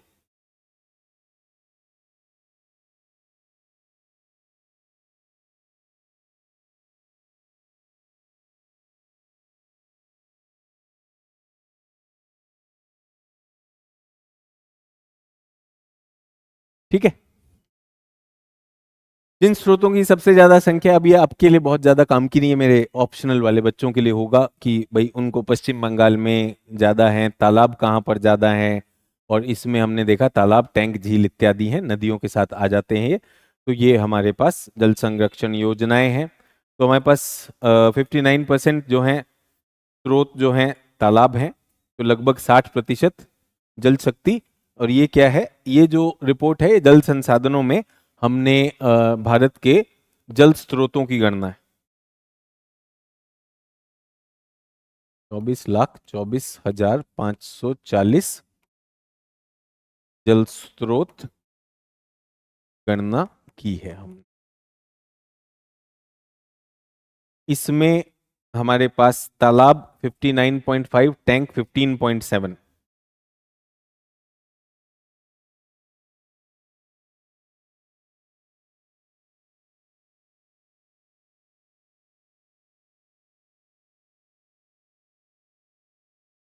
तालाब हो गए, टैंक हो गए, जलाशय 12 हैं।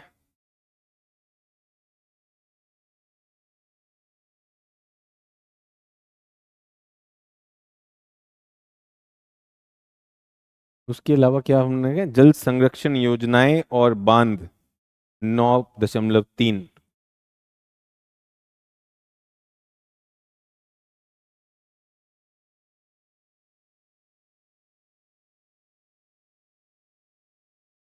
ये लगभग 9% है। तो कितने हो गए? 60, 75, 87, 91 90% इसी में हो गए। बहुत ज़्यादा याद नहीं करना। फिर मैंने कहा मेरा काम है, आपके पास एक शिक्षक वो है जो आपका वैकल्पिक भी पढ़ाता है और जीएस भी, तो आपके पास आंकड़े ज़्यादा बेहतर होंगे। बट ये नहीं कि जीएस के सारे छात्रों को सारी चीज़ें वो करनी है। ठीक है, जैसे कल कोई स्पीलियोथेम कह रहा था, मैंने उस बिंदु को नहीं लिया। ऑप्शनल से याद आया कि आज से हमारा हिंदी माध्यम का ऑप्शनल प्रारंभ हो रहा है। आज इसका समय रखा गया है 3 से 5। ये ऑप्शनल केवल ऑनलाइन में दिया जा रहा है।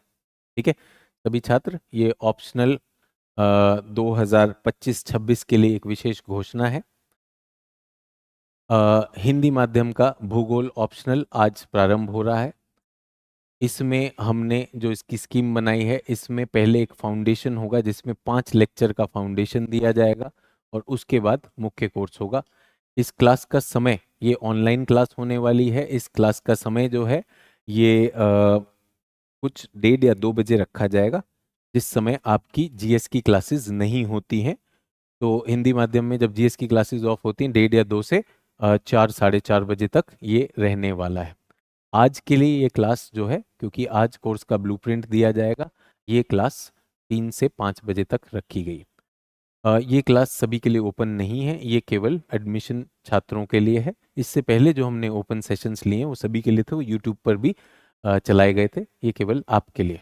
ठीक है, जो भी कह रहे हैं सर डेमो होगी क्या, इसमें कोई डेमो और कोई क्लास नहीं है। ये छात्रों के लिए जिन्होंने एडमिशन ले लिया है, कोर्स की शुरुआत है। डेमो के लिए अगर आपको कुछ देखना है तो इससे पहले आपको क्लासेस बताई जा चुकी हैं। और ये रिया छेत्री कह रही हैं कि सर डेमो होगी। ये आप मेरी बेटा जीएस क्लास में बैठे हुए हैं, जीएस क्लास में मैं ही पढ़ा रहा हूँ और भूगोल ही पढ़ा रहा हूँ। उसके अलावा विश्वास कीजिए, ऑप्शनल की क्लास में चीज़ों को, विषय को और गहराई में लिया जाता है। शिक्षक आपका सेम रहेगा। शिक्षण पद्धति में लेखन पे हमारे पास समय ज़्यादा होता है, तो लेखन पे भी कार्य करने का वहाँ पर ज़्यादा मौका मिलता है। चर्चा आप देखते हैं कि यहाँ पर जब हम चर्चा करते हैं जीएस में, तो छात्रों की उतना स्तर नहीं होता कि गहरी चर्चाएं हो सकें, तो वो सारी चीज़ें ऑप्शनल में ज़्यादा की जाती हैं। उसके अलावा अगर और कोई डेमो में देखना चाह रहे हैं तो विश्वास कीजिए, मैं वहाँ नृत्य और संगीत नहीं करने वाला हूँ। अगर आप उसकी अपेक्षा करके आएंगे तो वो मिस हो जाएगा। ठीक है, तो आज मिलेंगे जो लोग ऑप्शनल में एडमिशन लिया है, आप लोगों से मिलेंगे 3 बजे। जो कोर्स का प्रारूप है, जो उसका शेड्यूल है, वो भी आपको बता दी जाएगी। ठीक है, तो ये हो गया आपके लिए ऑप्शनल की सूचना। वापस आ गए जीएस के छात्रों के लिए। ये जो आपको डेटा दिया जा रहा है, इसको काफ़ी सीमित कर रहा हूँ, लेकिन ये स्लाइड्स जो हैं ये उनके लिए बनती हैं। तो वो नहीं, शहरी क्षेत्रों में जो हैं, ग्रामीण क्षेत्रों में थोड़ा सा आपको यहाँ पर भी ट्रेलर मिल जाएगा कि किस तरह की चीज़ें होने वाली हैं। तो शहरी क्षेत्रों में, ग्रामीण क्षेत्रों में ये सारी चीज़ें उनके लिए दी जाती हैं। इसमें निजी स्वामित्व वाले भी क्षेत्र हैं और किसानों के निजी या किसानों के समूहों के निजी स्वामित्व भी हैं और सार्वजनिक स्वामित्व भी है, जहां पंचायत के पास या सिंचाई विभाग के पास है। आप देखेंगे 55% जो है निजी संस्थाओं के पास है और 44% जो है सरकार के पास है। और ये स्वामित्व जो है अलग अलग राज्यों में अलग अलग तरह से देखा जाता है। तो ये हमारे पास कुछ आंकड़े हुए। उपयोग कहाँ पर हो रहा है, उपयोग कहाँ पर हो रहा है, तो इनका उपयोग 2 जगह पर सबसे ज्यादा समझ में आता है। आकाश अनंत कह रहे हैं ये समझ में नहीं आया, 24 24 540। अरे यार देखो आकाश अनंत जी, आप रोज पूछते हो, रोज ऐसे सवाल पूछते हो जिसका कोई खास औचित्य होता नहीं। बेटा ये लाइन, आकाश अनंत तुम छाप रहे हो, छापो बेटा, ये लाइन छापना। देश में 24,24,540 जल स्रोतों की गणना की गई। हम गए, हमने जल स्रोतों की गणना की। इन जल स्रोतों में तालाब थे, टैंक थे, झील थे। ये राज्यवार तरीके से हुआ, ये राज्यवार तरीके से हुआ। इसमें निजी और सार्वजनिक वो भी किया गया। तो ये लिखा है बेटा, उसमें से 97% कहाँ मिले, ग्रामीण क्षेत्रों में मिले, और 2.9% कहाँ पर मिले, शहरी क्षेत्रों में। आकाश अनंत अब ये बताओ, ये समझ नहीं पाया, इसमें क्या रॉकेट साइंस है, ये बताओ।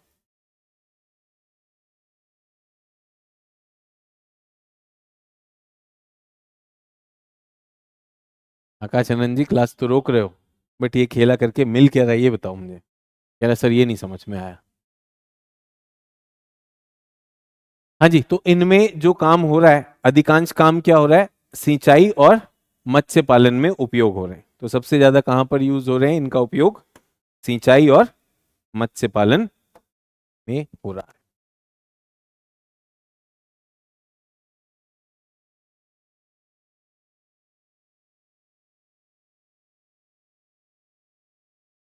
आकाशानंद बन गए नोट्स?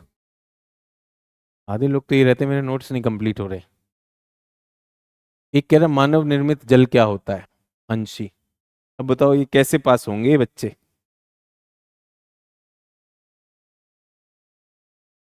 सार्वजनिक स्वामित्व, निजी स्वामित्व, ठीक है, निजी स्वामित्व। अब मुझे एक बात बताइए, अगर आपने एक बांध बनाया, एक बांध बनाया, उसके पीछे जल भराव हुआ, तो क्या वो मानव निर्मित जलाशय हुआ या नहीं हुआ? अंशी जी बेटा कौन सी क्लास में हो? अब ये जो काम होता है ये बहुत गलत काम होता है। अब ये आईएएस बनना चाहती हैं और हम बात कर रहे हैं किसानों को जगाना है, नागरिकों को जगाना है। ये कोई सवाल है कि मानव निर्मित जल क्या होता है? मुझे बताइए, किसान अपने किसान अपने ही खेत में क्या तालाब खोदते हैं? किसान के खेत में कभी कुआं होता है? अंशी जी कहाँ पे रहते हो बेटा, कनाडा में रहते हो क्या? तो फिर यूपीएससी की तैयारी क्यों कर रहे हो, या एनआरआई हो? मानव निर्मित जल स्रोत कैसे बन सकता है? पारंपरिक रूप से राजस्थान में बावड़ी बनती थी। जल संचय के स्रोत होते कि नहीं होते? आप बहुत जगह पे देखेंगे ट्यूबवेल होती है, ट्यूबवेल के साथ में छोटा सा उसमें एक जल कुंड भी बनाया जाता है कि नहीं बनाया? अंशी बेटा सवाल तो लिख दिया, अब सोचोगी ना, सोचोगी। अब लड़की है लड़का ये भी नहीं पता है। इसके बाद जब सब लोग पढ़ते हैं और क्लास को बाधित करते हैं तो इसका मतलब क्या होता है? और अंशी अगर कनाडा में रहती हो या नॉन रेजिडेंट इंडियन हो तो काफी पैसा भी देखा होगा, स्विमिंग पूल जो होता है ना बिटिया, वो भी मानव निर्मित जलाशय होता है। अगर हमें कहीं पर कंपटीशन कराना है अंतर्राष्ट्रीय ओलंपिक स्टेडियम में, तो स्विमिंग पूल बनाया जाता है, वो भी बिटिया मानव निर्मित होता है। अब सोचो ये बिटिया हमारी आईएएस की तैयारी कर रही है। इसलिए सब लोग सारी परीक्षा ना दें। यूपीएससी ने क्या लगाया सबसे पहले, प्रीलिम्स। प्रीलिम्स लगा दिया। अच्छा है आकाश आनंद जी को भी मिल गया होगा, बाकी लोगों को भी मिल गया होगा। आंकड़े यहाँ पर खत्म होते हैं। अब आते हैं भूजल। चलिए भूजल पे आ जाएं। सतही जल हो गया, सतही जल की चुनौतियां भी समझ में आ गई। नदी परियोजना पर हमारे मटेरियल में भी दिया गया है, लेकिन उसकी मूल मूल समस्या क्या है वो समझ में आ गई। मैं पूरे भारत की उत्तर भारतीय नदियों और दक्षिण भारतीय नदियों, जिसको हिमालयी नदियों और प्रायद्वीपीय नदियों के जोड़ के विचार से बहुत सहमत नहीं हूँ। हाँ ये मैं बिल्कुल मानता हूँ कि नदियों में छोटी नदी, स्थानिक नदी, आसपास की नदियों में यदि कोई जल हस्तांतरण होता है जो कि तकनीकी रूप से सहज हो, जो कि पारिस्थितिकीय रूप से बहुत नुकसान ना करता हो, और जिसके लाभ वाकई में उसकी लागत से ऊपर हो, बिल्कुल मैं उसके पक्ष में। और जहां भी संभव हो वहां पर क्या करें, स्थानिक लोगों का उसमें समावेश करिए। माई बाप बन के अगर सरकार करेगी तो सरकार का ट्रैक रिकॉर्ड बहुत अच्छा है नहीं इन सब चीजों में, इन सब चीजों में। ये मैंने आपको विचार दिया। जल्दी से बताइए, भूजल भारत में कहाँ कहाँ होगा? तो भारत में भूजल, ये वाला अलग उस पे ले लो, भूजल।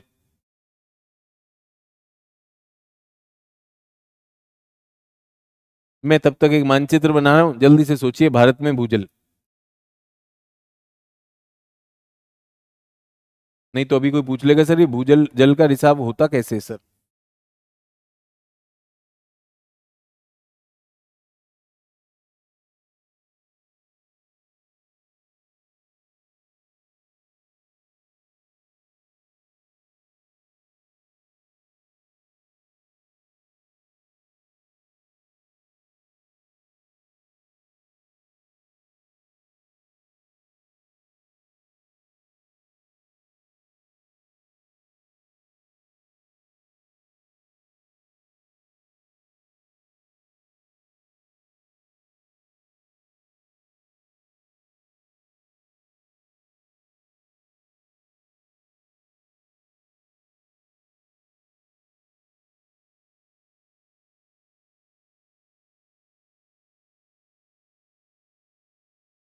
मेरा मन हुआ दो वो करता हूँ। देखिए कितना गहरा वाला जवाब आया है। तो सतह के नीचे होता है भूजल। मैं तो सोचा चंदा मामा पर होता है। इतना गहरा सोच कहाँ से लाते हो तुम?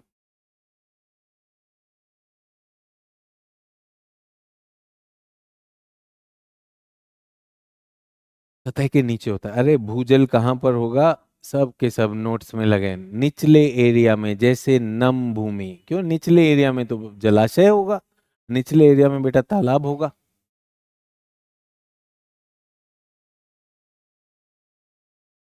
जल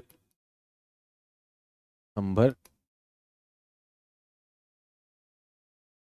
एक्वीफर। ये क्या है? Water shade plus aquifer.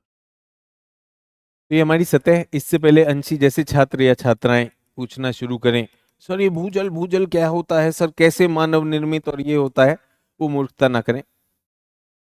तो बच्चों ये हमारे पास एक चट्टान है। ये चट्टान क्या है? अपारगम्य। अपारगम्य चट्टान है। और यहां पर क्या है? एक आदर्श स्थिति बता रहा हूं। जब यहां पर वर्षा का जल होगा, जब यहां वर्षा का जल होगा, या फिर सतह पर जलीय प्रवाह हो रहा है। क्या हो रहा है? सतह पर जल का प्रवाह हो रहा है। तो उससे क्या होगा? उससे ये पानी नीचे की ओर जाएगा। इसको कहते हैं जल का रिसाव। ये पानी नीचे जाएगा, और नीचे जब ये अपारगम्य चट्टानों पे पहुंचेगा तो वहां पर एकत्रित होने लगेगा। क्या हो जाएगा? एकत्रित होने लगेगा। यहां सब कौन सी चट्टाने हैं? पारगम्य चट्टाने। और जैसे जैसे ये पानी बढ़ता रहेगा, जैसे जैसे ये पानी बढ़ता रहेगा, इसका स्तर, जो ये पानी का स्तर है, ये उठता रहेगा और ये यहां तक पहुंच जाएगा। पहुंच गया। इस स्तर को कहते हैं वाटर टेबल। क्या कहते हैं? Water table. ये वाटर टेबल ये वाटर टेबल, ये वाटर टेबल ऊपर और नीचे होती रहती है। क्यों? क्योंकि जब जल नीचे आता है, जल का रिसाव हो रहा है। जल का रिसाव नीचे की ओर क्यों हो रहा है, जल्दी बताइए। नीचे की ओर क्यों हो रही? रिया छेत्री सिंधु भारत मैदान, अरे बेटा बहुत सारी चीज। हाँ, जल का रिसाव नीचे की तरफ क्यों हो रहा है? गुरुत्वाकर्षण। बहुत अच्छी बात। गुरुत्वाकर्षण से ये पानी नीचे की ओर जाएगा। जब ये नीचे जाता है तो नीचे के अवसादी शैल ये क्या हो गए? ये क्या हो गए? संतृप्त हो गए। यहां तो पानी भर गया, यहां तो पानी भर गया। ठीक है। और जिस बिंदु तक संतृप्त रहते हैं उस स्तर को क्या कहते हैं? Water table. अभी ये क्या सा हिस्सा है? ये क्या है? असंतृप्त। ये संतृप्त कब होगा? जब और पानी जाएगा, वाटर टेबल और ऊपर जाएगी। और क्या ये वाटर टेबल सतह तक आ जाती है? तो अभी देखेंगे बिहार पश्चिम बंगाल में जो बाढ़ आ जाती है, जो पानी आ जाता है, वो क्या हुआ? ग्राउंड वाटर सतह तक आ गया। आप देख रहे पानी नीचे नहीं जा रहा। क्यों नहीं जा रहा है? नीचे तक भरा हुआ है। नीचे तक भरा हुआ है तो ये भर गया। समझ में आ गया? अगर मुझे ये निकालना हो तो क्या करूं? अगर मुझे ये निकालना है तो क्या करूं? कुआं खोद दो। कुआं खोद दिया। कुआं खोद सकता हूं, या फिर क्या कर सकता हूं? ट्यूबवेल लगा सकता हूं। ठीक है। कुआं हो सकता है, उसके अलावा नल, कूप, ट्यूबवेल हो सकता है। तो इससे हम भूजल को निकाल सकते हैं। भूजल को निकाल भी सकते हैं। भूजल का स्तर कब गिरेगा? भूजल का स्तर कब गिरेगा? तो उठेगा तब, उठेगा तब जब इसमें, जब इसमें अधिक सप्लाई हो जाएगी। ठीक है। और गिरेगा कब? जब इसका अति दोहन हो जाएगा। तो अगर अति दोहन होगा तो नीचे चला जाएगा, और उपलब्धता अगर ज्यादा है, ज्यादा वर्षा होगी तो ऊपर आ जाएगा। तो क्या ऋतुवार तरीके से ये बदल सकता है कि नहीं? ठीक है। क्या मैं कह सकता हूँ ये जो हमारे जून जुलाई अगस्त सितंबर का समय है, वो भारत के लिए भूजल का जो है इसमें रिचार्ज हो रहा है। तो यहाँ पे भूजल क्या हो जाता है, बढ़ रहा है। ये बढ़ने देना चाहिए कि नहीं बढ़ने देना चाहिए? बहुत जरूरी है भाई, बढ़ना ही चाहिए। अगर ये नहीं बढ़ेगा तो दिक्कत है। तो ये खूब बढ़ना चाहिए। इसमें हम क्या बाधा कर रहे हैं? हम जब नगर निर्माण कर दे रहे हैं, हम जब कंक्रीट बिछा दे रहे हैं, तो हम क्या कर रहे हैं, इस रिसाव को हम जाने नहीं दे रहे, नंबर वन। दूसरा चीज, एक और बात बताता हूँ, ये तो है तो चट्टाने ही ना, है तो चट्टाने ही। तो ये जो एक्वीफर हैं, एक्वीफर हैं, अगर हमने इनमें से सारा पानी निकाल लिया तो पानी अपने आप में जो है बोझ को ले लेता है। अगर आप नदी में उतरें कभी, तो आपको अपना भार हल्का लगता है कि नहीं लगता है?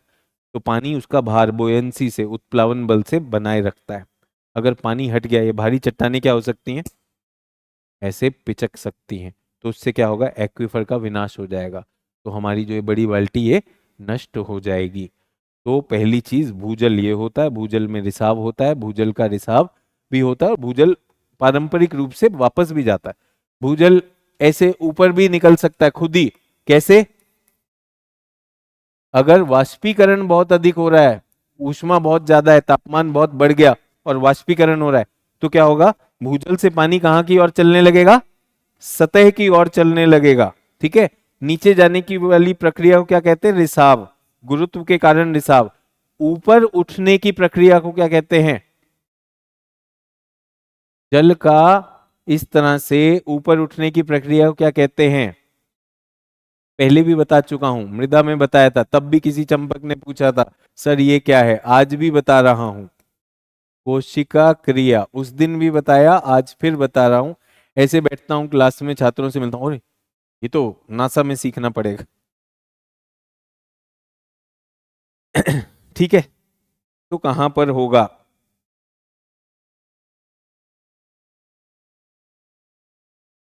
तो भारत में।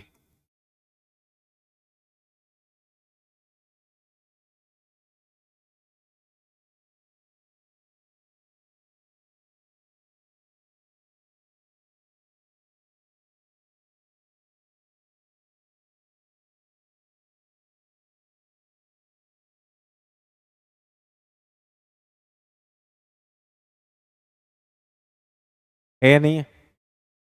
ठीक है।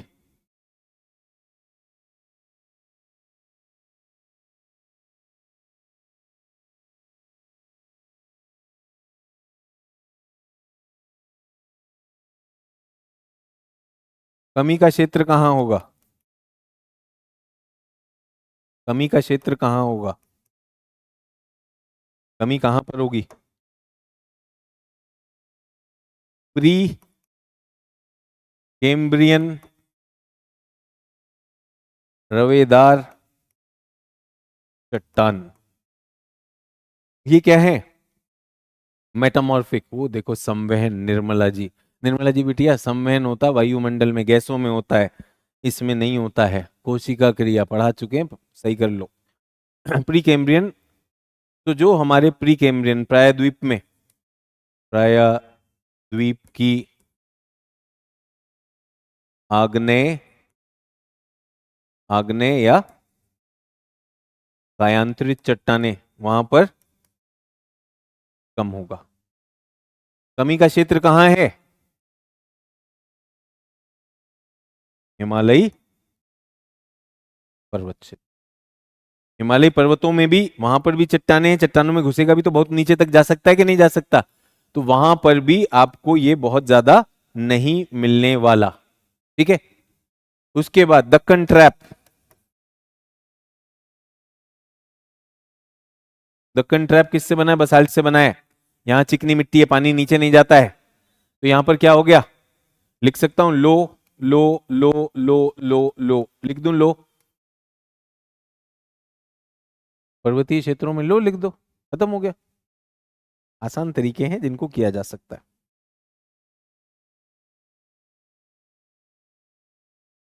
और कहाँ पे ज्यादा होगा?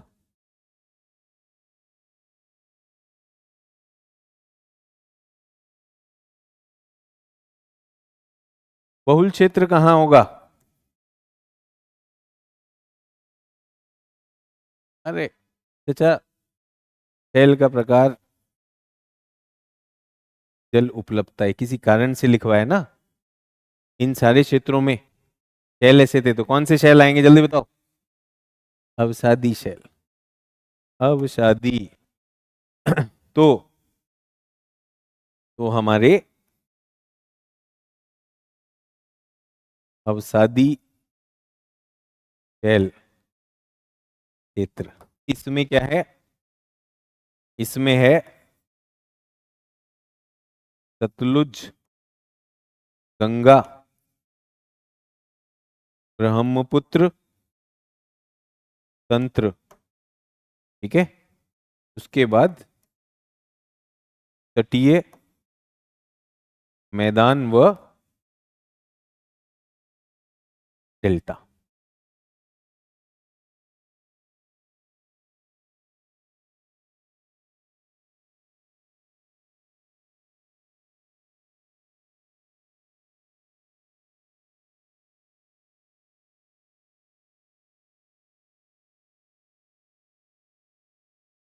ठीक है। तो यहां पर हाई लिख दूं? हाई हाई हाई, इस क्षेत्र में हाई होगा। ठीक है। यहां पर क्यों लो होगा?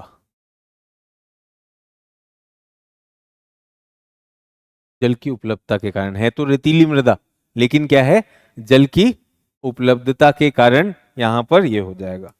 तो लो और हाई समझ में आए कि नहीं आए? लेकिन बीच में अगर थोड़ा बहुत नदी वदी है तो वहां पर अलग से थोड़ा बहुत आ सकता है। अभी दो ही श्रेणियों में रखता हूं, हाई हाई, यहां पर हाई हो जाए। ठीक है। बीच में कुछ जगह पे एम लिख देता हूं। एम का मतलब, एम मतलब मॉडरेट, मध्यम। एच मतलब हाई, एल मतलब लो। तो तटीय पेटी में हाई कर दूं? तटीय पेटी डेल्टा हाई कर देते हैं, हाई कर देते हैं, कर दें? इधर कर देते हैं।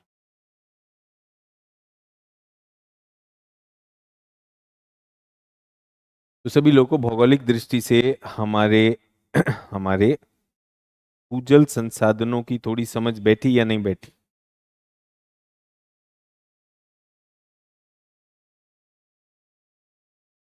क्या है ये?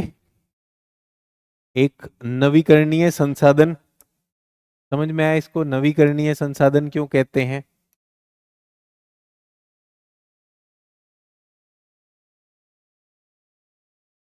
इस वजह से। कितने बीसीएम मैंने आपको बताया था? लगभग 433 बीसीएम। ये क्या है?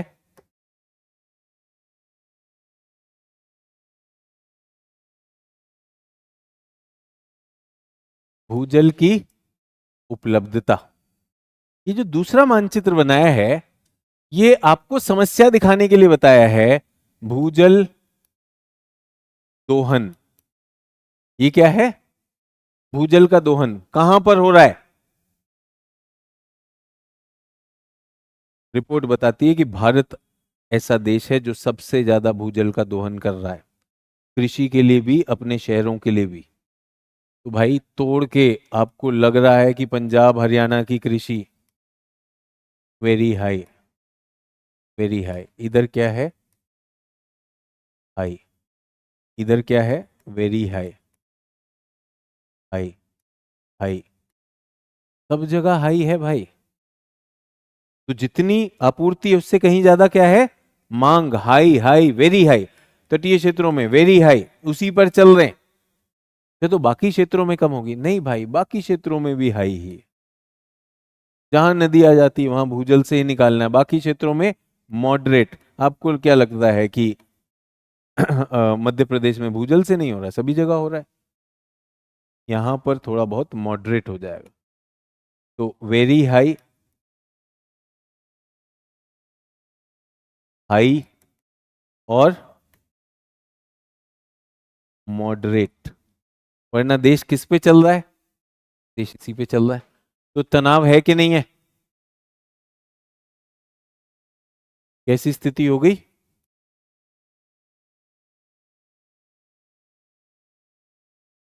सबसे ज्यादा फ्लैश पॉइंट कहां पर है? मॉडरेट सप्लाई लेकिन वेरी हाई डिमांड। सबसे बड़ी समस्या कहां पर है? सारी रिपोर्ट दिखाती हैं कि तेजी से हमारा भूजल का स्तर किस क्षेत्र में गया? पंजाब, हरियाणा, पश्चिमी उत्तर प्रदेश, उत्तर पश्चिमी राजस्थान में। यहाँ का भूजल क्या हो चुका है? लवणीय हो चुका है। यहाँ की मृदा भी लवणीय हो चुकी, बहुत बड़ा यहाँ पर इसमें दोहन होता है। बाकी सब जगह भी हाई है, ऐसा है ही नहीं कि कम होगा। यहाँ पर दूसरा फ्लैश पॉइंट है। तो अगर आपसे किसी ने कहा, मधुसूदन ने कल कहा था कि सर बहुत सारे प्रश्न आते हैं सर, जल का बताओ, जल का बताओ, जल का भी बताएंगे। बट जल किससे जुड़ा हुआ है? कृषि से जुड़ा हुआ है। और यहां पर कौन ले रहा है सबसे ज्यादा दोहन? कौन कर रहा है? कृषि इसका दोहन कर रहा है। सभी लोग मेरे साथ? तो इसलिए बनाए जाते हैं, जब हम वैकल्पिक विषय भी पढ़ाते हैं, कि चीजों को मानचित्र बनाना सीखिए और दोनों को साथ साथ में बनाना सीखिए, ताकि एग्जामिनर को भी आपको दिखाई दे कि आप जो है अगर जल की समस्या दिखा रहे हो तो जल की समस्या को इस तरह से आप दिखा सकते हो। बट फिर वही वाली बात है, कई शिक्षक कहेंगे अरे मानचित्र वगैरह नहीं बनाना चाहिए। पहला चीज, क्या आप बना सकते हो सर? आपको बनाना आता है कि नहीं आता है? और एथिक्स में क्यों मानचित्र बनाओगे भाई? एथिक्स तो मानचित्र वाला विषय ही नहीं है, वहां बनाना गलत है। भूगोल में बनाओगे, अंतर्राष्ट्रीय संबंध में अगर कोई सीमा विवाद आता है, किसी क्षेत्र विशेष की बात होती है, खूब बढ़िया मार्क्स मिलेंगे। इस तरह से अगर तुलनात्मक चीजें दोगे तो क्यों नहीं होगा? तो जहां जिन विषयों में होना है, हर विषय की एक भाषा होती है, उसको यूज करिए। समझदार छात्र जो है इसमें मैक्सिमम अंक बटोरेगा।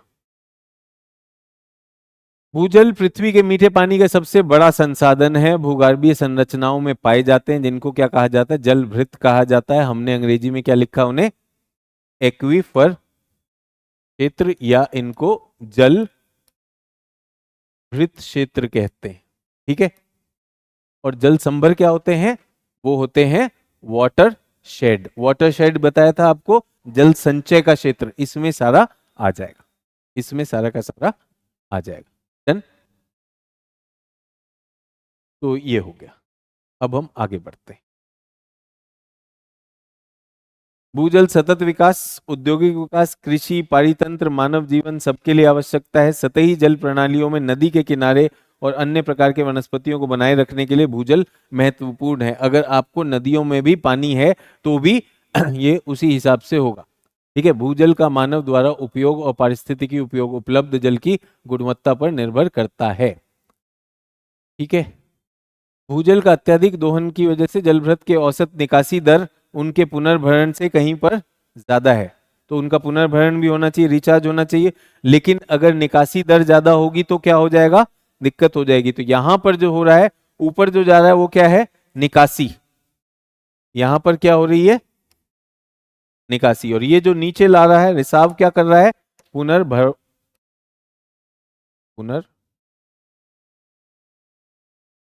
कर रहा है। ठीक है। ये भी हो गया। एक डेटा आप लोगों को देना है। दुनिया के 20% जलभृतों को अतिशोषित किया जा रहा है, वो सब कुछ ठीक है। भारत में जो संस्था इसको करती है वो हमारी सेंट्रल ग्राउंड वाटर बोर्ड है। ये इस पर काम करती है। इन्होंने अपनी एक रिपोर्ट जारी की है, गतिशील भूजल संसाधनों का मूल्यांकन। ठीक है। इस प्रक्रिया में वार्षिक भूजल पुनर्भरण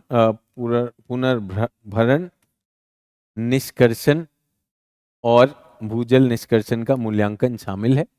अब ये रिपोर्ट आपके लिए नहीं, फिर कह रहा हूँ ये ऑप्शनल वालों के लिए होती है। इस मूल्यांकन में भूजल निष्कर्षण के स्तर की गणना वार्षिक भूजल निष्कर्षण और वार्षिक निष्कर्षण योग्य संसाधन का अनुपात लेकर की गई है। और इसमें हमने सुरक्षित भूजल इकाई, अर्ध संकटग्रस्त इकाइयां, संकटग्रस्त इकाइयां और अतिशोषित इकाइयों का वर्गीकरण किया है। और इस मूल्यांकन में जहां पर खारा हो चुका है उसे लवणीय भी माना गया है। कौन करता है? हमारा केंद्रीय भूजल बोर्ड। तो आगे लिखेंगे इसके आगे, भारत के भूजल संसाधनों की गणना एवं प्रबंधन, भारत के भूजल संसाधनों की गणना एवं प्रबंधन, भारत के भूजल संसाधनों की गणना एवं प्रबंधन केंद्रीय भूजल बोर्ड के द्वारा किया जाता है, केंद्रीय भूजल बोर्ड के द्वारा किया जाता है। वर्ष 2022-23 में, वर्ष 2022-23 में इस बोर्ड द्वारा भारत के, इस बोर्ड द्वारा भारत के गतिशील भूजल संसाधनों का मूल्यांकन, इस बोर्ड द्वारा भारत के गतिशील भूजल संसाधन, dynamic ground water resources, Bharat के गतिशील भूजल संसाधनों का मूल्यांकन किया गया और उन्हें 5 वर्गों में बांटा गया। सुरक्षित, अर्ध संकटग्रस्त, 5 नहीं 4 में बांटा गया, 5वां हम उसे लवणीय बना देंगे। चलिए 5 में बांटा गया। सुरक्षित, अर्ध संकटग्रस्त, संकटग्रस्त, अतिशोषित व लवणीय, अतिशोषित व लवणीय।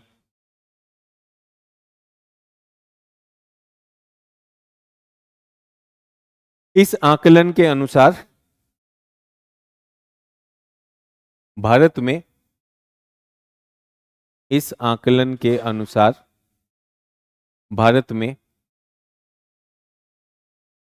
भूजल पुनर्भरण 437 बीसीएम है।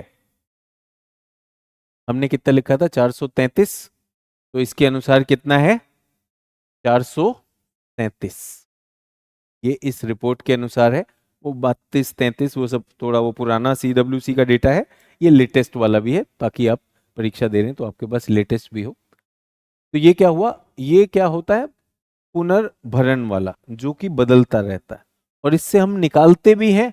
वार्षिक भूजल निकासी कितनी है? ये है 240 बीसीएम। वार्षिक भूजल निकासी कितनी है? 240 बीसीएम।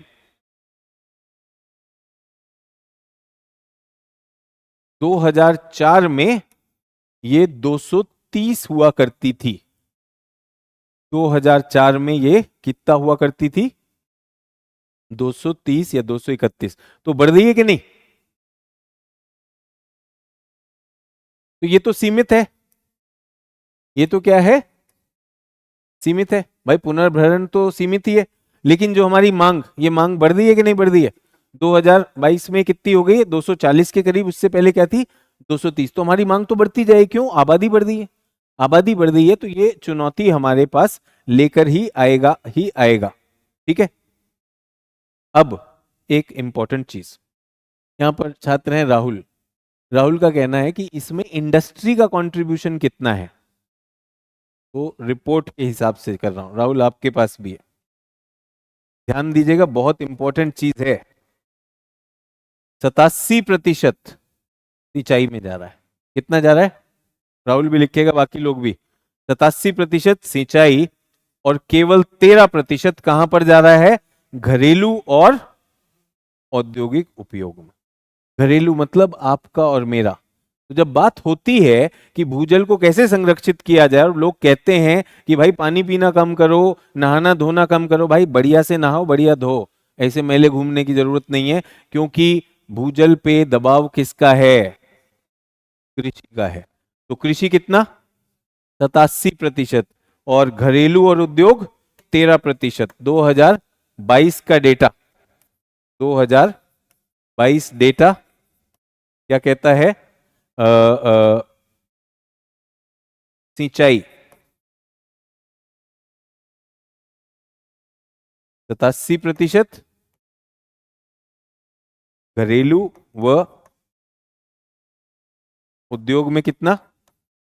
13%। यदि आपको अपना भूजल संचय करना है तो किस पे नियंत्रण करना है? सिंचाई पे। अगर आपको भूमि, जिससे आज मैंने क्लास शुरू की, भूमि संसाधनों का सही उपयोग करना है तो किस पे नियंत्रण करना है? कृषि पर। ये दोनों चीजें हैं भाई नीति निर्धारकों के लिए। अपनी कृषि को हमें उत्पादकता बढ़ानी है और अपने जल का बेहतर यूज करना है। अधिकांश कृषि जब से ट्यूबवेल हुआ है तो ये उसी में जा रही। कल की क्लास सिंचाई से शुरू करेंगे। आज हमने जल संसाधन भी कर लिए, कल कृषि का सिंचाई आएगा, कृषि की फसलें आएंगी। सुमित शर्मा का ये कहना है, सर सिलेबस कब तक खत्म होगा? आज ट्यूसडे है, मुझे 4 क्लास और चाहिए जिनमें हम सिंचाई करेंगे, 2 दिन हम कृषि करेंगे, 1 दिन हम उद्योग और ट्रांसपोर्ट करेंगे। तो मंडे को आपकी क्लास आखिरी है। डन? तो मेरी तरफ से बहुत बहुत धन्यवाद। पढ़ के आएगा इन सारी चीज़ों को। कृषि अगर आपने अर्थव्यवस्था में पढ़ा है, इकोनॉमिक्स के शिक्षक भी कृषि पढ़ाते हैं ना, उनका क्षेत्र और मेरा क्षेत्र अलग होता है। तो उनका वो प्रतिमा कह रही है 13 या 30। बेटे प्रतिमा, क्या करें आप जैसे बच्चों का जो सिर्फ सुनने हैं? यहाँ पर लिखा हुआ है, लिख भी दिया है 13, और वो जब 87 हो गया तो 100 में से भाई 87 घटाओगे तो 30 कैसे आएगा? प्रतिमा जी मतलब परीक्षा तो आप पास करेंगे। जाते जाते शिक्षक को कुछ तो हौसला दो। ठीक है, बहुत बहुत धन्यवाद। जय हिंद।